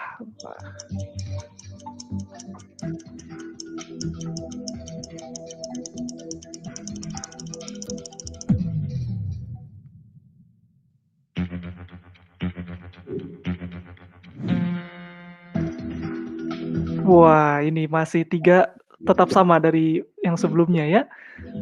Saudara Rihan, saudara Fajar, dan saudari Monica sepertinya.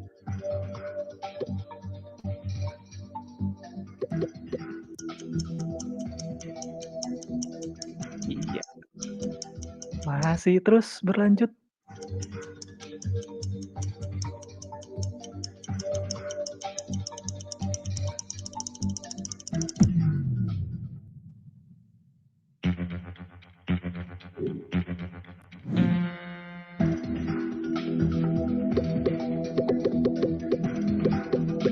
Tiga besarnya masih sama.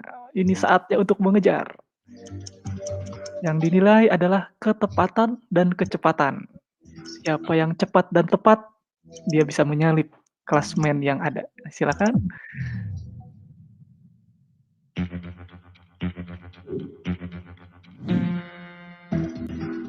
Wah, masih sama. Semakin bersaing ketat. Nah, ini di antara peperangan berikut yang terjadi di bulan Ramadan adalah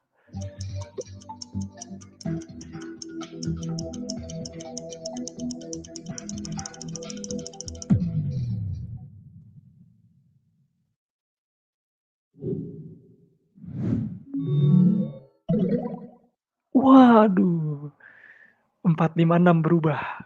Wah, ini sudah semua pertanyaan atau masih? Oh, ini perang Badar yang betul jawabannya tadi.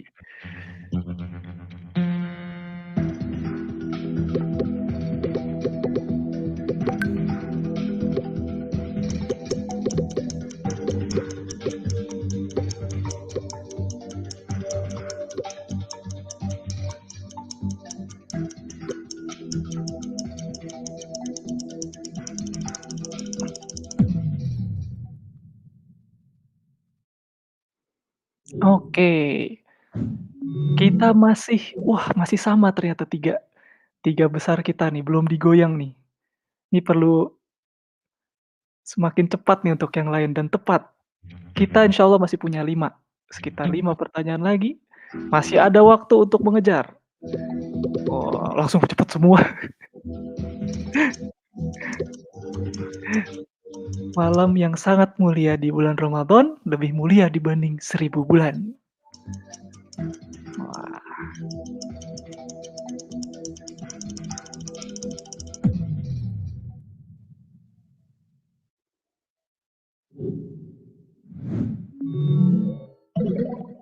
wah, semakin memantapkan posisi 3 besar.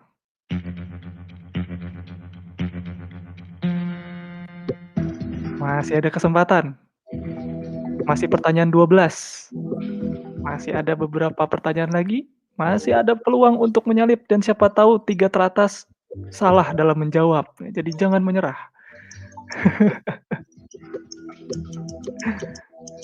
Masih ada kemungkinan salah untuk 3 besar. Kita lihat.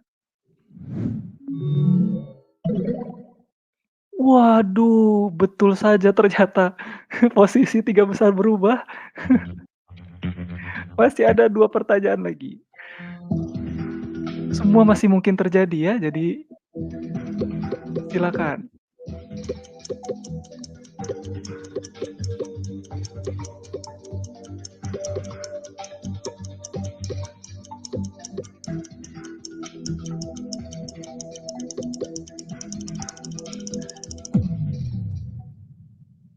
Nah, ini dalil nih. Yang manakah yang kayaknya akan berubah? Betul berubah ternyata. Kesalahan dilakukan oleh pemimpin klasmen. Ya, ini dia. Sepertinya semakin sedikit lagi pertanyaan tersisa, namun kondisi posisi 3 besar masih belum pasti. Wah, jadi masih bisa kemungkinan segala kemungkinan masih bisa terjadi. Habis ini pertanyaan terakhir setelah ini nih, final. Tapi semua kemungkinan masih bisa terjadi ternyata karena saling salib menyalip nih.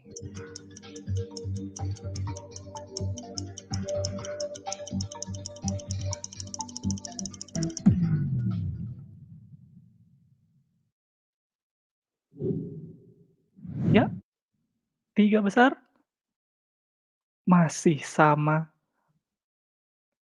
dan terakhir. Ini dia. Pertanyaan terakhir final, siapakah yang akan menjadi 3 besar dari 39 partisipan dalam online quiz kita pada kajian Forkom NL kali ini?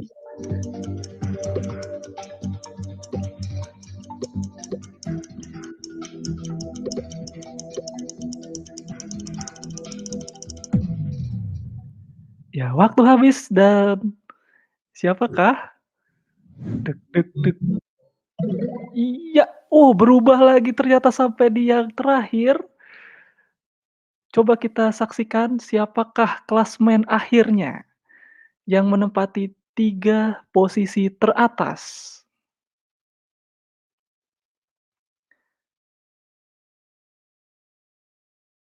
Nah, ini akan kita tampilkan siapakah pemenang. Namun nanti ya untuk pemenang, yang akan disampaikan nanti pemenang kuis bisa menghubungi panitia melalui email, ini sudah ada di, eee, layar kaca, melalui email di nl.forkom@gmail.com. Dan saya sambil mengontak tadi Mas Saiful Alam sebagai panitia kuis untuk mengumumkan siapakah 3 besar. Baik, akan saya sebutkan dan saya umumkan. Ketiga peserta peraih skor tertinggi, ya. Nomor 3 diraih oleh saudara Habib dengan skor 10.630 atau skornya 80%. Posisi kedua, diraih dengan diraih oleh saudara Raimon dengan skor 10.810, 86%. Dan nomor 1 nih oleh saudari Monica Oktora dengan skor 11.200, waduh tipis sekali dengan sama-sama 86%. Dan ini adalah full klasmennya ya, dan sekali lagi selamat kepada para pemenang.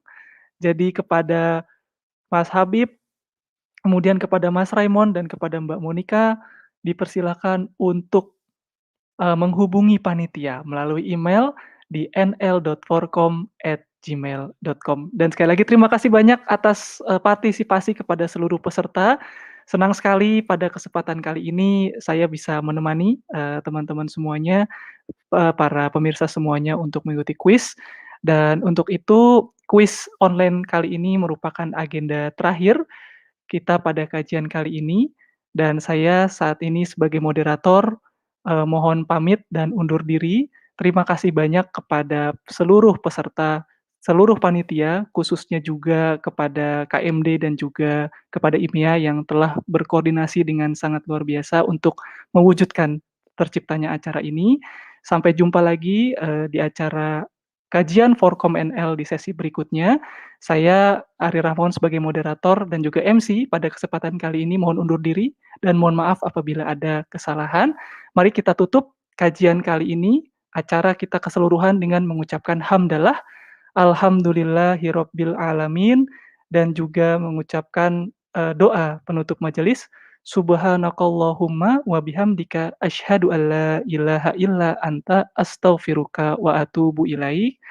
Dan sekali lagi jangan, bosan-bosan untuk ikut kajian Forkom NL karena insyaallah pada pekan depan akan ada lagi kajian Forkom NL di sesi keempat ya, yang berikutnya.